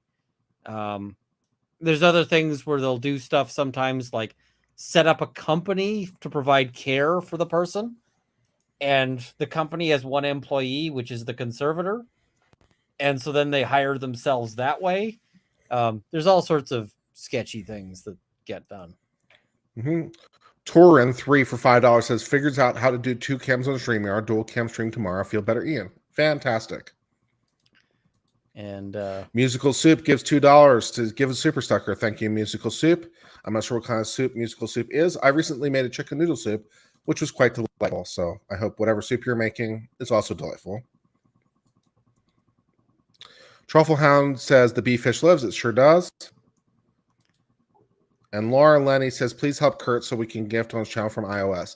Yeah, apparently people can't gift memberships on my channel from iOS devices. And I don't know why. And I asked YouTube about it, and they're like, "We don't support gift memberships from iOS devices. We support it on Android." But apparently they're able to do gift memberships on your channel, but not mine. And so I don't know why, and YouTube was of no help. So I don't know if it's a setting or something or what the problem is. So I don't know what's going on there. That is weird.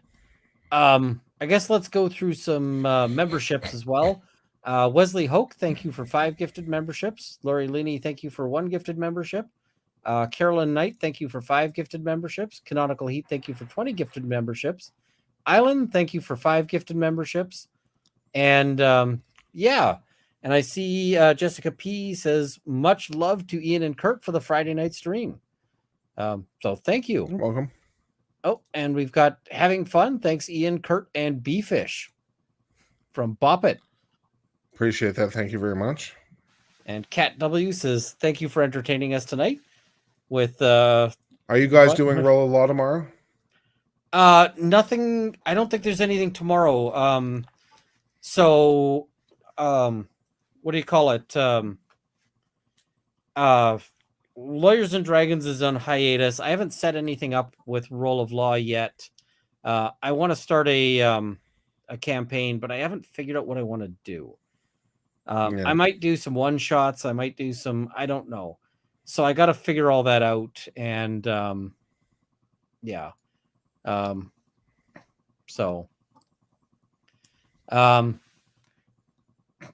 M, it's YouTube's rules. Just please don't try to tank my channel.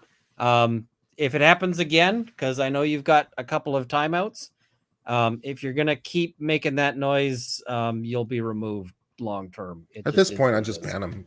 That's just my why bother? You've already tried, and it's not worth the effort. It's just YouTube's got their rules. I don't want to mess with it because it's taken a lot to build this channel. So all right, I'll do it. I'll ban them. Yeah, I just hit the button.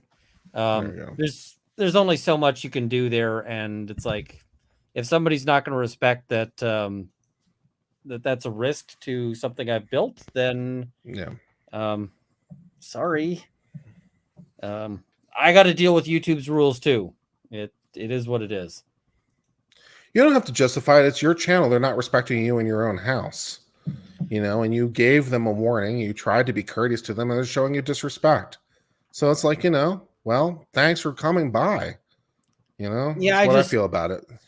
I just feel bad about it. So Kurt, we got a question. Are you cooking this weekend? I don't know. I wasn't planning on cooking anything in particular. I'm really enjoying the chicken noodle soup. And if I run out of chicken noodle soup, I'll probably make more chicken noodle soup. So maybe I'll make it on stream. Is this made with like actual chicken and Yeah. Ooh. I did 2.5 pounds of boneless, skinless thigh meat chicken. Oh, nice. A package of wide egg noodles, 1 sweet onion. I did 4 small potatoes, which wasn't enough potato. I did 2 carrots, which wasn't enough carrot. I did half a thing of celery. Ooh, I like celery in a soup. So I added a teaspoon of like the pre-minced garlic that comes in the glass jar. yeah. With added a teaspoon of that. I then added in 2 heaping teaspoons of roasted vegetable better than bouillon base. And I also threw in 2 cubes of chicken stock for a little extra flavor. Cooked that up, and it turned out really, really nice. So, nice. Yeah. And I keep seeing this thing from Apple Silver. What was the age of the youngest person to be executed in the United States? I don't know. I mean, I keep wanting to say like, something like 10 or something. I don't know if there's anyone younger than that. Or I don't know. Yeah, I don't know if there's anyone younger than that. I know that I was like reading a case yesterday that was dealing with an execution of like a 12-year-old in the United States, maybe 10, maybe 8. I don't know off the top of my head. Was it that African American kid who was electrocuted? Was he the youngest? Was he like 8 years old? Where they had to put him on the phone book to give him the electric chair? Was he the youngest? All of those stories are just tragic as hell. So yeah, how old was that kid? Because he might be the youngest. Hold on. Let's see. Because I think that was South Carolina. Youngest. And executed.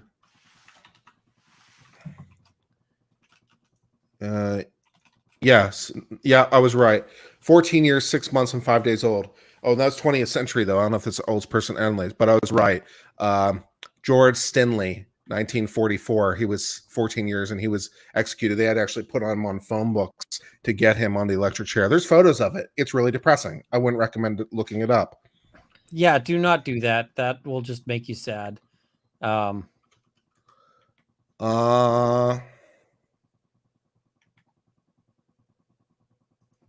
Yeah, youngest person ever to be executed, 19. Yeah, so 14. I think there might have been someone younger than that because I was reading a case yesterday where they were talking about a 13-year-old who might have been hung. But that might have been before the United States was a country. So, yeah, something along those lines.